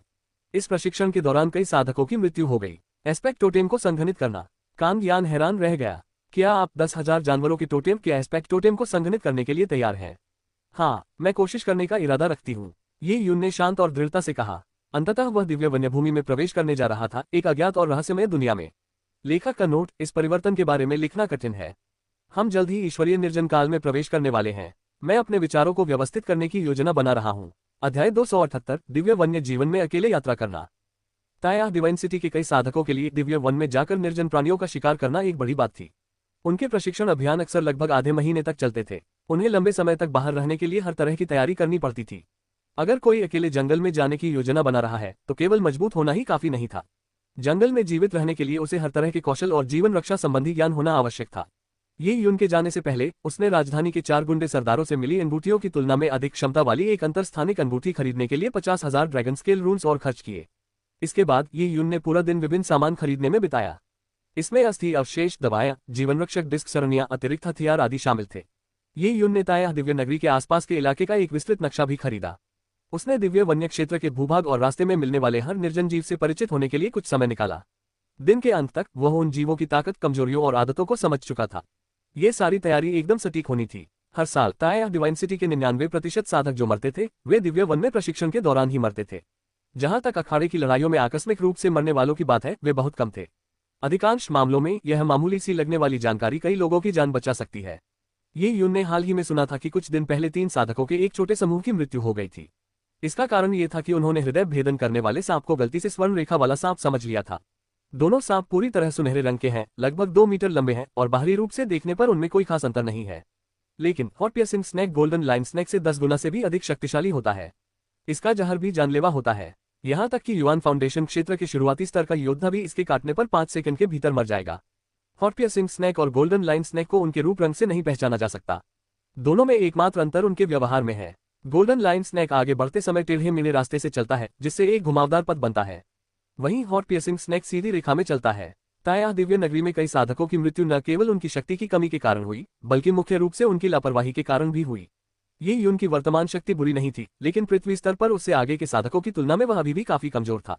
पृथ्वी स्तर पर उससे आगे के साधक भी अपने प्रशिक्षण अभियानों में मर सकते थे, इसलिए ये यून को सावधान रहना पड़ता था। ये यून ने किसी के साथ टीम नहीं बनाई थी और वह अकेले ही प्रशिक्षण लेने जा रहा था। इस वजह से उसके प्रशिक्षण अभियान में जोखिम काफी बढ़ गया था। आज आसमान साफ था और सफेद बादलों से घिरे आकाश में सूरज चमक रहा था। ये यून ने अपनी सारी तैयारियां पूरी की और प्रशिक्षण के लिए दिव्य वन की ओर चल पड़ा। इससे पहले ये यून जड़ी बूटी चुनने के लिए ताया दिव्य शहर छोड़कर जड़ी बूटी पर्वत क्रमांक 60 पर गया था। उस समय ये यून ने एक टेलीपोर्टेशन एरे का इस्तेमाल किया था, लेकिन आज ये यून ताया दिव्य शहर से निकलने के लिए मुख्य द्वार का उपयोग कर रहा था। जब वह ताया दिव्य शहर के द्वार पर पहुंचा तो उसने 10,000 मीटर की ऊंचाई से नीचे फैले विशाल निर्जन क्षेत्र को देखा।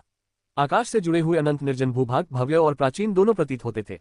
पानी की बाल्टी के आकार की काली धातु की जंजीरें चट्टान के उबड़ खाबड़ हिस्सों को हजारों मीटर नीचे फैले मैदानों से जोड़ रही थी। चारों ओर घना कोहरा छाया हुआ था। यह वह मार्ग था जो ताया दिव्य नगरी से दिव्य वन्य भूमि की ओर जाता था। राक्षसों के झुंड से बचाव के लिए ताया दिव्य नगरी का प्रवेश द्वार एक प्राकृतिक अवरोध था, जिससे एक व्यक्ति सभी शत्रुओं को रोक सकता था। ये यून ने गहरी सांस ली और उछल पड़ा। वह हल्के कदमों से चेन पर उतरा। फिर ये यून ने जंजीरों के ऊपर एक मजबूत रस्सी रखी और रस्सी के सिरों को पकड़े हुए गुरुत्वाकर्षण की मदद से नीचे की ओर सरक गई। 10,000 मीटर की ऊंचाई से रस्सी के सहारे नीचे उतरना लगभग मुक्त पतन की गति के बराबर था। ये यून को अपने कानों के पास हवा की तेज आवाज सुनाई दे रही थी और उसने देखा कि प्राचीन निर्जन जंगल उसकी ओर आ रहा है। दिव्य वनकाल अनगिनत वर्षों से अस्तित्व में था। दिव्य वनकाल की गहराई में अनगिनत गुप्त खजाने दबे हुए थे। इसी प्रकार इसमें अतीत के कुलीनों से संबंधित अनगिनत हड्डियां भी दबी हुई थीं। लेकिन अब ये यून इस भूमि का अन्वेषण करने के लिए अपने पैरों का इस्तेमाल करने वाला था। धमाका! ये यून जमीन पर उतरी। अत्यधिक गति के कारण जब उसके पैर जमीन पर पड़े तो धूल का बादल उठ खड़ा हुआ। उसके सामने फैली निर्जन भूमि घास के विरल पैचों से ढकी हुई थी। मैदान काले रंग के थे और उनमें कई उभरी हुई चट्टानें थीं। वहां कई विशाल और ऊंचे प्राचीन वृक्ष भी थे जो दूर क्षितिज तक फैले हुए थे। ये यून ने एक दिशा तय की और दौड़ना शुरू कर दिया। एक सामान्य योद्धा दिव्य वन में दौड़ते समय उचित गति का चुनाव करता है। बहुत तेज दौड़ना उचित नहीं होता, न केवल सहन शक्ति की कमी के कारण बल्कि इसलिए भी कि तेज गति के कारण आसपास छिपे हुए खूंखार जानवरों को पहचानना मुश्किल हो सकता है। सतर्कता न बरतने पर खूंखार जानवरों का अचानक हमला हो सकता है। ताया दिव्य नगरी के इतिहास में ऐसे उदाहरण मिलना असामान्य नहीं था, जिनमें साधक बहुत तेजी से दौड़ते हुए गलती से किसी सुनसान पशु आश्रय में प्रवेश कर जाते थे, जिसके परिणामस्वरूप उनके शव का एक भी टुकड़ा वहां नहीं बचता था। लेकिन बहुत धीमी गति से भी नहीं चला जा सकता था, क्योंकि दिव्य वन्य क्षेत्र बहुत विशाल था, इसलिए धीमी गति से चलने पर बहुत समय बर्बाद हो जाता। ऐसा करने पर व्यक्ति केवल एक छोटे से क्षेत्र का ही अन्वेषण कर पाता, जिसके परिणामस्वरूप कई अवसर चूक जाते। ये यून ने पहले सामान्य गति से कुछ मील की दूरी तय की, फिर उसने अपनी गति बढ़ा दी। उसी समय ये यून ने अपनी बैंगनी क्रिस्टल ऊर्जा दृष्टि खोली। ऊर्जा की दृष्टि में ऊर्जा का प्रत्येक स्वरूप अपनी मूल अवस्था में लौट आता है, जिससे उनके छिपने का कोई रास्ता नहीं बचता। बैंगनी क्रिस्टल की मदद से ये यून को सतर्क रहने में ज्यादा मेहनत नहीं करनी पड़ी। ताया दिव्य नगरी के आसपास ऐसे निर्जन जीव बहुत कम थे जिन्हें मारा जा सके। शक्तिशाली निर्जन जीव ताया दिव्य नगरी की ऊर्जा से भयभीत थे, इसलिए वे सभी दूर भाग जाते थे। ये यून का गंतव्य उल्कापिंड खाई थी। किंवदंती के अनुसार करोड़ों वर्ष पूर्व यांग ज्वालाओं से जलता हुआ एक विशाल तारा आकाश से गिरा और दिव्य वन में जा टकराया। इसने हजारों मील तक फैली एक पर्वत श्रृंखला को तोड़ दिया, जिससे एक विशाल गहरी खाई का निर्माण हुआ। ये गहरी खाई उल्कापिंड खाई थी। जब तारा पृथ्वी पर गिरा तो उसकी यांग ज्वालाएं दिव्य वन्य भूमि में फैल गईं, जिससे असंख्य शक्तिशाली निर्जन जीव जलकर मर गए। विस्फोट के केंद्र के पास मौजूद आदिम प्रजातियां भी जीवित नहीं बच पाती, वे भी पल भर में राख हो जाती। करोड़ों वर्षों के बाद गिरे हुए तारे द्वारा छोड़ी गई तबाही पहले ही बहाल हो चुकी थी। हालांकि उसके द्वारा छोड़ी गई उल्कापिंड खाई दिव्य वन्य भूमि पर एक विशाल निशान की तरह थी। तारा उल्कापिंड खाई में विलीन हो गया था। हालांकि दिव्य वन्य क्षेत्र में फैली यांग ज्वालाएं बुझ चुकी थीं, फिर भी उल्कापिंड खाई की गहराई में इंद्रधनुषी यांग ज्वालाएं जल रही थीं। लाखों मील के दायरे में मौजूद सारी यांग ऊर्जा यहीं एकत्रित हो गई थी। इसलिए उल्कापिंड रसातल में बड़ी संख्या में शुद्ध यांग तत्व वाले निर्जन जीव मौजूद थे। ये यून ने 10,000 पशु टोटेम की साधना के लिए सबसे पहले जिस गुण का चुनाव किया वह शुद्ध यांग था। इसलिए उल्कापिंड खाई ये यून का पहला गंतव्य था। लेकिन ये यून की वर्तमान शक्ति के साथ वह उल्कापिंड खाई में गहराई तक जाने का साहस नहीं कर सका। वह केवल उल्कापिंड खाई की बाहरी परिधि में मौजूद निर्जन जानवरों को मारकर अपने एस्पेक्ट टोटेम को संघनित कर सकता था। ये यून हवा की गूंजती आवाज के साथ आगे की ओर उड़ गया। विशाल जंगली मैदानों को पार करने के बाद वह घास के मैदान में पहुंचा। घास की ऊंचाई लगभग एक व्यक्ति की आधी थी और इसे फ्रॉस्ट स्टार ग्रास कहा जाता था। फ्रॉस्ट स्टार घास की पत्तियों पर वर्षों से जमा हुआ ठंडा पाला जमा हुआ था। इस पाले का तापमान हिमांक बिंदु से नीचे था, फिर भी यह बर्फ में नहीं जमा। यदि कोई व्यक्ति फ्रॉस्ट स्टार घास के मैदान में प्रवेश करे तो कुछ ही कदम चलने पर वह पाले के कारण जम जाएगा। ये यून ने युआनची को एकत्रित किया और अपने शरीर की ची और रक्त को प्रसारित किया, जिससे उसके शरीर से गर्मी उत्पन्न हुई। फिर वह तेजी से फ्रॉस्ट स्टार ग्रास के मैदान में घुस गया। ओस की चमकती बूंदें चकाचौंध भरी धूप को प्रतिबिंबित कर रही थीं। इससे ये यून का शरीर भीग गया, लेकिन उसे केवल हल्की ठंडक महसूस हुई, जिससे उसकी गतिविधियों पर कोई असर नहीं पड़ा। अपनी उत्कृष्ट गति तकनीकों और बैंगनी क्रिस्टल की ऊर्जा दृष्टि के साथ ये यून ने आकाश में बाज की तरह और कभी कभी घात लगाए बैठे अजगर की तरह जटिल भूभाग को पार किया। रास्ते में ये यून का सामना कुछ भयानक जीवों से भी हुआ। उदाहरण के लिए एक प्रेत अजगर जो निर्जन मैदानों के 10 मीटर नीचे छिपा हुआ था, या एक पहाड़ी की चोटी पर रेंगता हुआ 3 धब्बेदार बाघ। ये यून ने बैंगनी क्रिस्टल की ऊर्जा दृष्टि का उपयोग करके इन सभी का पता लगा लिया, जिससे वह समय रहते इनसे बच निकलने में सफल रहा। इस अभियान में ये यून का लक्ष्य स्पष्ट था। वह शुद्ध यांग निर्जन पशुओं को मारना, उनके शरीर की शुद्ध यांग शक्ति और रक्त को अवशोषित करना और एक पहलू टोटेम का निर्माण करना चाहता था। जब तक रास्ते में कोई बहुत ही मूल्यवान निर्जन जानवर न मिल जाए, ये यून नहीं रुकेगा। उल्कापिंड खाई बहुत दूर थी। ये यून ने बड़ी सावधानी और छुपकर अपना रास्ता बनाया। जब ढलता सूरज क्षितिज में समा गया और आकाश में तारामंडल दिखने लगे, तभी ये यून को रुकना पड़ा। वह एक बंजर मैदान में आ गया था। रात की हवा चल रही थी, जिससे कण-कण लुढ़क रहे थे और रात की शांति लगातार भंग हो रही थी। दिव्य वन में रात का समय और भी खतरनाक था। ये यून को अपनी शक्ति बनाए रखने के लिए नींद या ध्यान का सहारा लेना पड़ता था। ये यून ने 1000 आर्मी कृपान का इस्तेमाल किया और जल्दी से एक गड्ढा खोदा जिसमें वह सो सके। उसने सावधानीपूर्वक गड्ढे में सोने के लिए उपयुक्त नरम घास बिछाए। हालांकि योद्धा शारीरिक रूप से बलवान होते हैं, फिर भी निर्जन भूमि की बर्फीली घास की ठंडी ओस उनकी हड्डियों तक जमा देती है। यह अपरिहार्य था कि ओस का कुछ अंश योद्धा के शरीर में प्रवेश कर जाए, जिससे उसकी ऊर्जा और रक्त को कुछ अनावश्यक क्षति पहुंचे। ये यून ने गड्ढे के चारों ओर कुछ जाल खोदे और उनके भीतर त्रिकोणीय डिस्क सरणियां रखीं। प्रत्येक डिस्क सरणी मुट्ठी के आकार की थी, जिसमें एक कमजोर विस्फोटक ऊर्जा समाहित थी। यह एक ऐसी आवश्यकता थी जिसे ताया दिव्य नगर के कई योद्धा प्रशिक्षण अभियान के लिए दिव्य वन्य भूमि में जाते समय अपने साथ ले जाते थे, जिसे इग्निशन डिस्क सरणी कहा जाता था।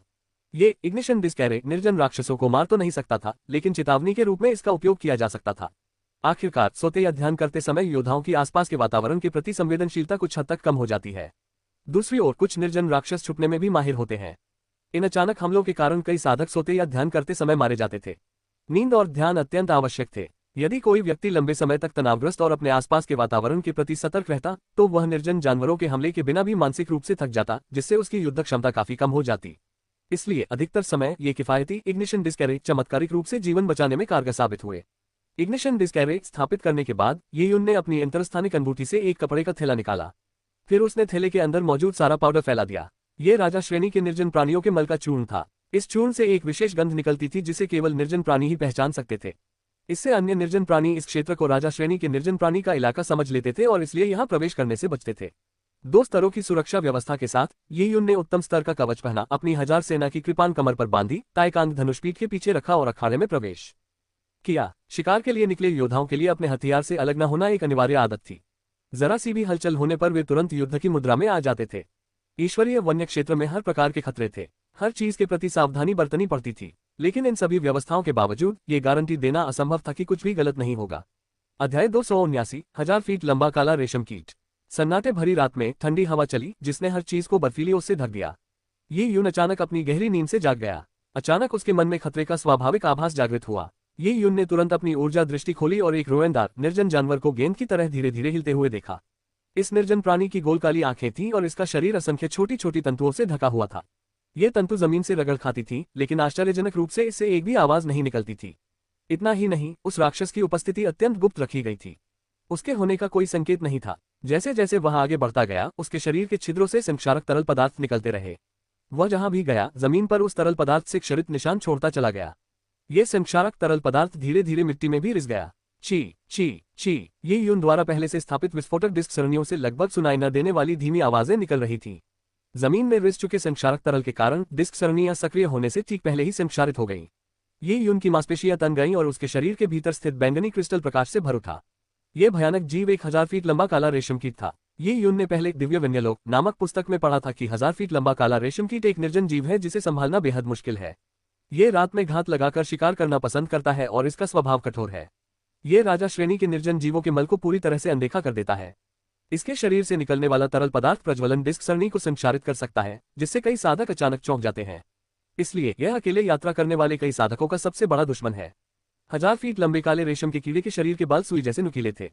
इन्हें बाहर फेंका जा सकता था और इसके अंदर मौजूद विषैले तरल पदार्थों के कारण कोई भी योद्धा उस संक्षारक तरल पदार्थ के जरा से स्पर्श मात्र से ही मर सकता था।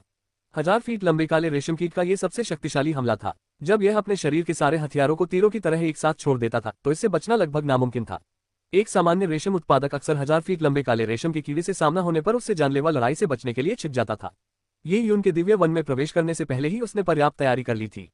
1000 फीट लंबे काले रेशम कीट की कमजोरी उसकी गति थी। उससे निपटने के लिए उसे पहले उससे दूरी बनाकर दूर से हमला करना था। विषों से भरे और इस्पात के समान ठोस कॉन्टो वाले एक निर्जन जानवर के साथ आमने सामने की लड़ाई करने का प्रयास करना आत्महत्या करने के बराबर था। ताइकांग धनुष हाथ में लिए ये यून अचानक गड्ढे से बाहर निकल आया। पेंट, चट्टानें और मिट्टी उड़ गईं। अचानक हुए विस्फोट से 1000 फीट ब्लैक सिल्कवर्म कुछ देर के लिए रुक गया। उस समय ये यून 30 मीटर से अधिक पीछे की ओर उड़ गया था। हवा में रहते हुए उसने ताइकांग धनुष को पूरी ताकत से खींच लिया। ये यून की युआनची तेजी से संघनित होकर काले तीर के सिरे में समाहित हो गई। पवन चक्कर तीर की ठंडी किरण रात के उजाले में चमक उठी। वाह, ये यून का तीर चला और उसकी प्रकाश किरण रात के आकाश को चीरती हुई आगे बढ़ी। ये यून द्वारा चलाए गए पवन चक्कर तीर के नोक में विस्फोटक तंत्र निहित था। ये तीर 1000 फीट लंबे काले रेशम के कीड़े पर बिजली की गति से लगा। बूम, एक जोरदार धमाके के साथ विस्फोटक यंत्र फट गया। 1000 फीट लंबे काले रेशम के कीड़े ने एक तीखी चीख निकाली और बड़ी मात्रा में शारीरिक तरल पदार्थ बाहर छलक गए। आसपास की घास पर काला खून फैल गया। एक धीमी ची ची ची की आवाज के साथ जहरीला खून जहां भी गिरा जमीन में छेद कर गया। जिस क्षण 1000 फीट लंबा काला रेशम कीट पीड़ा से तड़प रहा था, उसी समय ही यून की निगाहें बाज जैसी तेज थीं। उसने अपनी भुजाओं को फैलाते हुए लगातार तीर चलाए। पेन पेन पेन, जैसे ही तेज तीर हवा को चीरते हुए आगे बढ़े, धनुष की डोरी से मंद गड़गड़ाहट जैसी आवाज निकली और अपने पीछे युआनची का एक दृश्यमान निशान छोड़ गए। अंधेरे में ये तीर उल्कापिंडों की बौछार की तरह बरस रहे थे, जिनमें सब कुछ चीर फाड़ करने की क्षमता थी। ये तीर उस घाव पर बरस रहे थे जो विस्फोटक तीर से 1000 फीट लंबे काले रेशम कीट को लगा था। वूश वूश वूश, कुछ तीर 1000 फीट लंबे काले रेशम के कीड़े के घाव को भेदते हुए उसके कोमल मांस में घुस गए। तीर के नोकों ने 1000 फीट लंबे काले रेशम के कीड़े के कमजोर पेट को चीर डाला जब तक कि मांस पूरी तरह से भेद नहीं गया, और फिर वे जमीन पर मजबूती से चिपक गए। 1000 फीट लंबे काले रेशम के कीड़े ने धरती को हिला देने वाली चीख मारी और उसकी सारी मांसपेशियां सिकुड़ गईं, जिससे उसके सारे बाल बाहर निकल आए। आमतौर पर 1000 फीट लंबा काला रेशम कीट शिकार करने के लिए केवल कुछ ही कांटे बाहर निकालता था, लेकिन अब जब उस पर मौत का खतरा मंडरा रहा था, तो 1000 फीट लंबे काले रेशम कीट ने अपने सारे कांटे बाहर निकाल दिए और वे एक तेज बारिश की तरह नीचे गिरे। ये वास्तव में एक व्यापक हमला था। 1000 फीट लंबे काले रेशम के कीड़ों से लड़ने वाले साधक इस भीषण हमले में आसानी से मारे गए, क्योंकि इससे बचने का कोई रास्ता नहीं था। ये यून को पहले से ही आगाह था कि 1000 पैरों वाला काला रेशम कीट हर कीमत पर पलटवार करने की पुरजोर कोशिश करेगा। जैसे ही उसने जमीन पर पैर रखा, उसके नीचे की जमीन फट गई। ये यून का शरीर मानो तेज हवा के झोंके से ऊपर उठ गया और वह 1000 पैरों वाले काले रेशम कीट के पंख की ओर तेजी से बढ़ा। वूश वूश वूश, असंख्य नुकीले कांटे उड़ते हुए ये यून के शरीर को छूते हुए निकल गए, लेकिन वह उन सभी से बच गया। ये यून की वर्तमान स्थिति वह स्थान थी जहां बहुत कम मात्रा में ब्रिसल सुइयां थी, क्योंकि यहीं पर 1000 फीट लंबे काले रेशम के कीड़े का घाव था। ये यून के हमले से 1000 फीट लंबे काले रेशम कीट का एक बड़ा हिस्सा उड़ गया था, केवल कुछ रेशे ही बचे थे। साथ ही मांस के बुरी तरह क्षतिग्रस्त होने के कारण उन रेशों को बाहर नहीं निकाला जा सकता था। 1000 फीट लंबे काले रेशम कीट के सर्वव्यापी हमले में यही एकमात्र खामी थी। ये यून ने पहले से ही गणना कर ली थी, क्योंकि 1000 फीट लंबे काले रेशम कीट के हताश हमले से निपटना उसके लिए मुश्किल होता। उसने जानबूझकर यह खामी पैदा की थी ताकि वह छिप सके। अपने पिछले हमले की नाकामी देखकर 1000 फीट लंबा काला रेशम कीट घबरा गया। उसने अपने शरीर से सारी कांटेदार सुइयां बाहर फेंक दी। थोड़े ही समय में इसकी युद्ध क्षमता में काफी कमी आ गई थी। इसने अपने शरीर में विषों को एकत्रित किया, इस उम्मीद में कि वह उन्हें ये यून पर उगलकर उसके शरीर को नष्ट कर देगा, लेकिन उसी क्षण ये यून आगे बढ़ गया और अपने शरीर की एक झटके के साथ वह 1000 फीट लंबे काले रेशम कीट के ठीक सामने प्रकट हो गया। 1000 सेना की तलवार म्यान से बाहर निकली और उसकी ध्वनि गूंजी। तलवार की किरण ने एक झटके में 1000 फीट लंबे काले रेशम कीट का सिर चीर दिया। इससे पहले कि 1000 फीट लंबा काला रेशम कीट अपने विष उगल पाता, 1000 सेना की तलवार में संघनित विशाल युआनची ने उसका सिर उड़ा दिया। 1000 फीट लंबे काले रेशम के कीड़े की चीखें ऐसी लग रही थीं मानो उसका गला दबा दिया गया हो, क्योंकि आवाजें अचानक बंद हो गईं। जमीन पर गिरने से पहले उसका शरीर कुछ बार तेजी से फड़फड़ाया। ये यून ने अपनी पूरी आक्रमण प्रक्रिया एक ही झटके में पूरी कर ली थी। उसने 1000 फीट लंबे काले रेशम कीट को जरा भी राहत नहीं दी। 1000 फीट लंबे काले रेशम के कीड़े की मृत्यु देखकर ये यून को 10,000 पशु टोटेम के हृदय सूत्र याद आ गए। एस्पेक्ट टोटेम को संघनित करने के लिए पहले एक निर्जन पशु के शव से पशु चिन्ह को संघनित करना पड़ता था। पशु चिन्ह हाल ही में मारे गए निर्जन पशु के जीवन सार और निर्जनों की शक्ति का संघनन था। सामान्य परिस्थितियों में किसी निर्जन जानवर के मारे जाने के बाद उसकी जीवन शक्ति और निर्जनता की शक्ति धीरे धीरे आसपास के वातावरण में विलीन हो जाती है। रक्त और मांस में निहित ऊर्जा सबसे तेजी से क्षय होती है, जबकि हड्डियों में निहित ऊर्जा धीरे धीरे क्षय होती है। फिर इस ऊर्जा का उपयोग निर्जन स्वर्ग के स्वामी निर्जन अस्थि अवशेषों को परिष्कृत करने के लिए कर सकते हैं। जो योद्धा डिसोलेट हेवन मास्टर्स नहीं थे, उन्हें इस ऊर्जा का उपयोग करने में बहुत कठिनाई होती थी। बेशक एक योद्धा द्वारा टोटेम रहस्यवादी तकनीक का अभ्यास करने के बाद वह आमतौर पर सांसारिक नियमों को कुछ हद तक उधार ले सकता था। वे धीरे धीरे उस ऊर्जा को निकालकर उजाड़ जानवर के जीवन सार और उजाड़ की शक्ति को अपनी घातक ची के साथ तालमेल बिठा सकते थे। एक योद्धा की घातक ऊर्जा केवल उन्हीं निर्जन पशुओं के साथ ऐसा सामंजस्य स्थापित कर सकती है जिन्हें स्वयं योद्धा ने मारा हो। टोटेम रहस्यवादी तकनीक का उपयोग करके ये अलग अलग ऊर्जाएं धीरे धीरे एक प्रकाशमय पिंड का रूप ले लेंगी और इस प्रकाशमय पिंड के भीतर मृत निर्जन जानवर की छाप होगी। ये शैतान का निशान था। दरअसल यदि कोई योद्धा किसी टोटेम रहस्यवादी तकनीक का उपयोग करके किसी पशु चिन्ह को संघनित करता है, तो वह उस निर्जन पशु की ऊर्जा का केवल एक छोटा सा हिस्सा ही प्राप्त कर पाएगा। इसलिए भले ही पशु चिन्ह निकाल लिया गया हो, फिर भी इस प्रकार के मृत निर्जन पशु को ड्रैगन स्केल रून्स के बदले में प्राप्त किया जा सकता था। ऐसे निर्जन पशु की निर्जन हड्डियों का उपयोग करके किसी अवशेष को परिष्कृत करना भी कोई बुरा प्रभाव नहीं डालता। किसी दैत्य चिन्ह को संघनित करना आसान नहीं था। कई योद्धाओं को एक दैत्य चिन्ह को संघनित करने के लिए कई निर्जन पशुओं को मारना पड़ता था और उसकी गुणवत्ता संतोषजनक नहीं होती थी। यदि पशु चिन्ह की गुणवत्ता निम्न थी तो अंततः संघनित होने वाले पहलू टोटेम की शक्तियां भी सीमित होंगी। किसी एस्पेक्ट टोटेम को सफलतापूर्वक संघनित करने के लिए कई साधक उन टोटेम रहस्यवादी तकनीकों को चुनने की कोशिश करते हैं जिन्हें सीखना आसान होता है। ये कहा जा सकता है कि संघनित पशु मोहर की गुणवत्ता टोटेम रहस्यवादी तकनीक के स्तर पर निर्भर करती है, लेकिन उच्च कोटि की टोटेम रहस्यवादी तकनीक सीखना असंभव था। दर्जनों निर्जन जानवरों को मारकर प्राप्त किया गया पशु चिन्ह संदिग्ध गुणवत्ता का था, इसलिए टोटेम रहस्यवादी तकनीक कितनी भी उच्च कोटि की क्यों न हो, वह व्यर्थ ही थी। उदाहरण के लिए ये यून जिस 10,000 पशु टोटेम को सीख रहा था वह एक उच्च श्रेणी की रहस्यमय तकनीक थी। ताया दिव्य नगर के ऋषि भी 10,000 पशु टोटेम को पढ़कर उसके अद्भुत अर्थ पर विचार करने में ही लगे रहे। वे ऐसी रहस्यमय तकनीक नहीं सीखना चाहते थे जिस पर कोई महारत हासिल न कर सके। 1000 फीट लंबे काले रेशम कीट के सामने खड़े होकर ये यून ने अपनी आंखें बंद कर ली और कुछ देर तक गहन चिंतन किया, साथ ही अपनी आध्यात्मिक ऊर्जा को बैंगनी क्रिस्टल में समाहित कर दिया। ये यून के हृदय में स्थित बैंगनी क्रिस्टल से एक विचित्र चमक निकली। ये यून को ऐसा लगा जैसे उसके शरीर में एक भंवर उत्पन्न हो गया हो और 1000 पैरों वाले काले रेशम कीट को मारने से उत्पन्न घातक ऊर्जा उस भंवर में फैल गई, जिससे एक हल्की सी कराह निकली। 1000 काले रेशम कीटों के भीतर मौजूद जीवनसार और वीरान शक्तियों का एक बड़ा हिस्सा इस भावर द्वारा सोख लिया गया और इसकी ओर तेजी से बढ़ गया। हम उस ऊर्जा ने हवा में भयंकर कंपन पैदा किया और अंततः संघनित होकर एक मुट्ठी के आकार का विशालकाय निशान बन गया। इस राक्षस चिन्ह से लाल सुनहरी रोशनी निकल रही थी। इसके भीतर एक नन्हे रेशम के कीड़े की धुंधली छवि थी। एक विचार के साथ ये राक्षस चिन्ह ये यून के शरीर में समा गया। उस राक्षस के चिन्ह की ऊर्जा ये यून के सभी अंगों और हड्डियों में समा गई। ये यून के पूरे शरीर में एक अवर्णनीय अनुभूति फैल गई। हालांकि उसे निर्जन प्राणियों के सार को आत्मसात करने का भरपूर अनुभव था, लेकिन आज का अनुभव उससे बिल्कुल अलग था। इससे ये यून के रोम रोम खुल गए, मानो उसके पूरे शरीर की आत्मा और मांस एक नए स्तर पर पहुंच गए हों।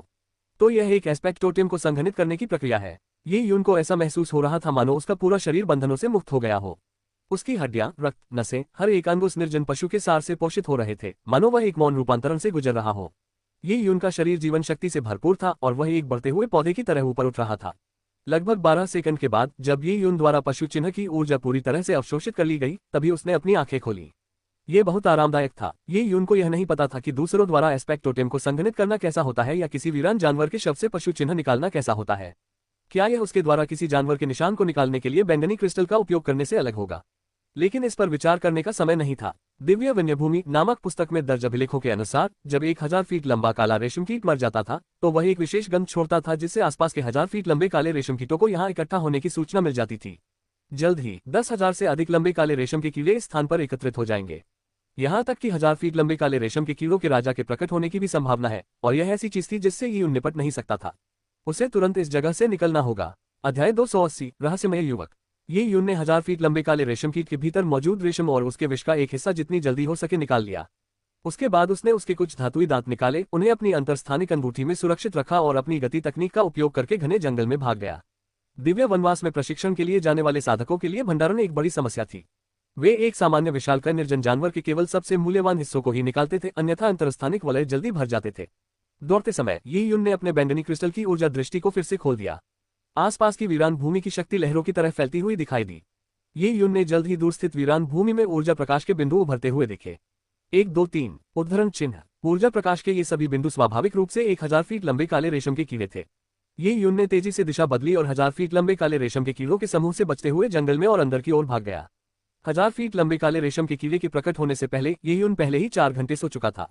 उसके लिए इतना ही काफी था। हालांकि विशाल जंगल में रातें खतरनाक थीं, लेकिन ये यून के पास बैंगनी क्रिस्टल की ऊर्जा दृष्टि थी जो उसे रास्ता दिखाती थी, इसलिए वह किसी भी खतरे से पहले ही बच सकता था। तेज गति से दौड़ने की प्रक्रिया के दौरान ये यून को अपने शरीर के भीतर धीरे धीरे संघनित हो रहे एस्पेक्ट टोटेम का भी एहसास होने लगा। 1000 फीट लंबे काले रेशम के कीड़े को मारना ही एस्पेक्ट टोटेम को संघनित करने के लिए अपर्याप्त था। हालांकि ये यून को पहले से ही इसके अंकुरित होने का एहसास हो रहा था। एक सामान्य योद्धा का एस्पेक्ट टोटेम आमतौर पर प्रकट होने पर ही निर्धारित हो जाता है, लेकिन 10,000 जानवरों का टोटेम एस्पेक्ट टोटेम का स्वरूप उन निर्जन जानवरों से भिन्न होगा जिनका उपयोग इसके लिए किया गया था। इसमें कई विचित्र परिवर्तन हो सकते हैं। अपने भ्रूण रूप से लेकर विकास की अवस्था तक और अंत में अपने पूर्ण रूप तक यह उत्परिवर्तन से गुजर सकता है और विकसित हो सकता है। यह अज्ञात था कि एस्पेक्ट टोटेम में उत्परिवर्तन होने पर क्या होगा। ये यून को इसकी बहुत उम्मीद थी, लेकिन वह जानता था कि अपनी वर्तमान स्थिति में वह अभी भी अपने एस्पेक्ट टोटेम को रूपांतरित करने से बहुत दूर था। उसने अपनी लंबी यात्रा का केवल पहला कदम ही उठाया था। अथाह निर्जन जंगल के अंधेरे में ये यून अनिश्चित समय तक दौड़ता रहा। अंधेरे में छिपे कुछ खूंखार जानवरों से उसका सामना हुआ, लेकिन उसने पहले से ही उनसे बचकर निकल गया। जब भोर की पहली किरण अंधेरे को चीर कर निकली तो दूर स्थित भूमि कोहरे से ढकी हुई थी। यह कोहरा लगातार बदलता रहता था और इससे एक भयानक दुर्गंध निकलती थी। यह दूषित गैस थी। इसके बाद ये यून को बुलबुलों के फूटने की आवाज सुनाई दी। ये यून के सामने एक गहरा और अंतहीन दलदल प्रकट हुआ। हल्की धुंध ने कीचड़ को ढक रखा था। यहाँ पहुंचते पहुंचते हवा में व्याप्त दुर्गंध चरम सीमा पर पहुंच चुकी थी। ये काला पानी का दलदल है। ये यून को दिव्य वन्य जीवन नामक पुस्तक में दर्ज जानकारी याद आई। काले पानी के दलदल की सड़ती हुई मिट्टी और दुर्गंध जहरीली थी और जितना गहरा जाते थे जहर उतना ही बढ़ता जाता था। विशेषकर दलदल में पाए जाने वाली काली मिट्टी, जो 1000 फीट लंबे काले रेशम के कीड़े के शारीरिक तरल पदार्थों के समान थी, वह संक्षारक थी। सिद्धांत रूप में ऐसे विषैले दलदल में कोई भी जीवित प्राणी नहीं होना चाहिए, लेकिन आश्चर्यजनक बात यह थी कि वास्तव में दलदल में ताजे जलीय पौधे उग रहे थे। इन जलीय पौधों में सुंदर और आकर्षक फूल खिले हुए थे, जो आसपास की सड़ती हुई काली मिट्टी के साथ एक गहरा विरोधाभास पैदा कर रहे थे। ये यून जानती थी कि इन खूबसूरत और नखरेबाज फूलों को रक्तलाश फूल कहा जाता है। ये शवों को अपने पोषण के रूप में इस्तेमाल करते थे और उनकी दुर्गंध को पसंद करते थे। रक्तलाश फूल विषैला भी होता था। इस स्थिति में ये यून युवांशी का उपयोग करके अपने शरीर को घेर सकता था, जिससे वह कीचड़ की संक्षारक प्रकृति का सामना कर सकता था, लेकिन समय के साथ उसकी युवांशी भी तेजी से कम हो जाएगी। दूर दूर तक काला पानी का दलदल फैला हुआ था। ये यून का अनुमान था कि दलदल को पार करने में उसे कम से कम 1 दिन और 1 रात का समय लगेगा। लेकिन इस जहरीली कीचड़ में ये यून का अनुमान था कि वह 2 घंटे से ज्यादा टिक नहीं पाएगा।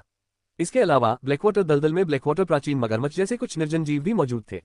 अगर उसका सामना उनमें से किसी से हो जाता तो वह मुसीबत में पड़ जाता। क्या मुझे रास्ता बदलना पड़ेगा? ये यून ने थोड़ा सा माथा सिकोड़ा।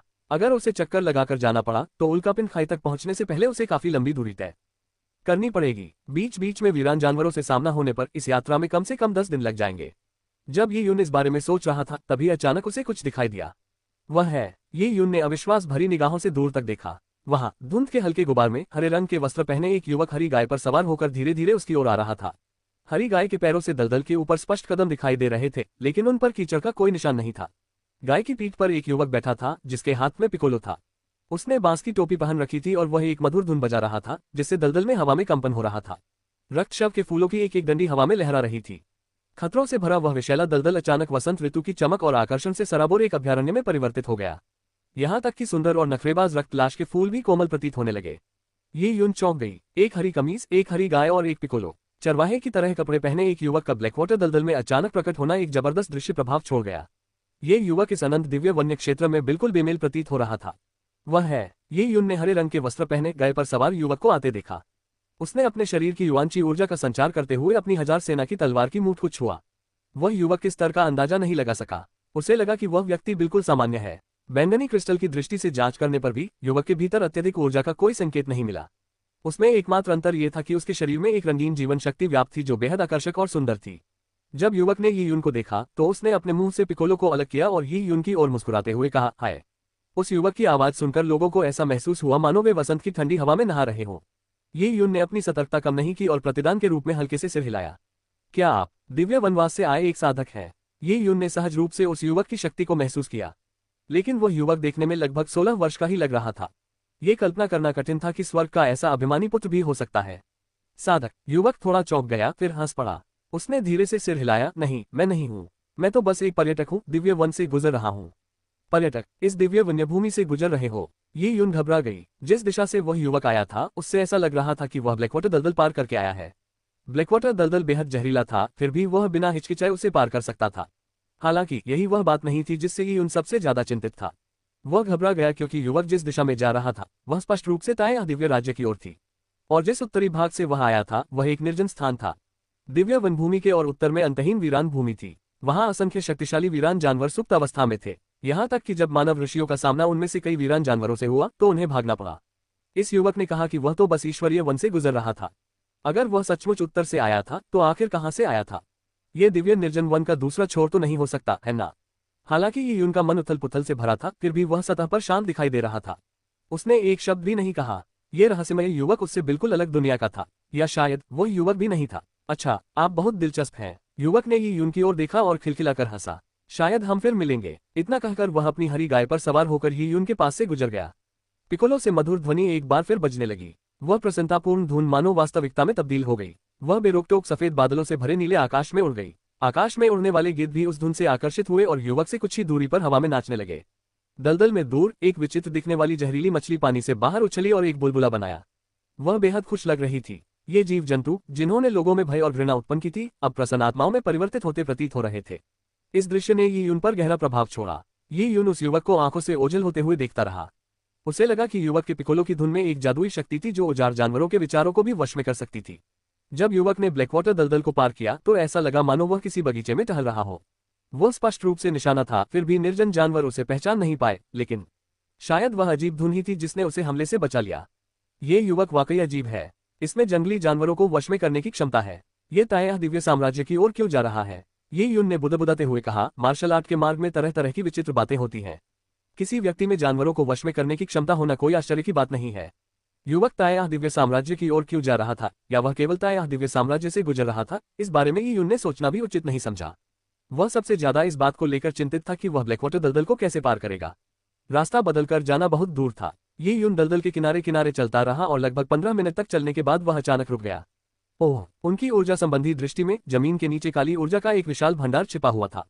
गुल्लू गुल्लू घने कोहरे से ढके दलदल में अचानक कुछ असामान्य हलचल हुई। कीचड़ उछल उठा और एक बड़ा सा कीचड़ का बुलबुला फूट पड़ा। कोहरे के बीच एक काली आकृति दिखाई दी।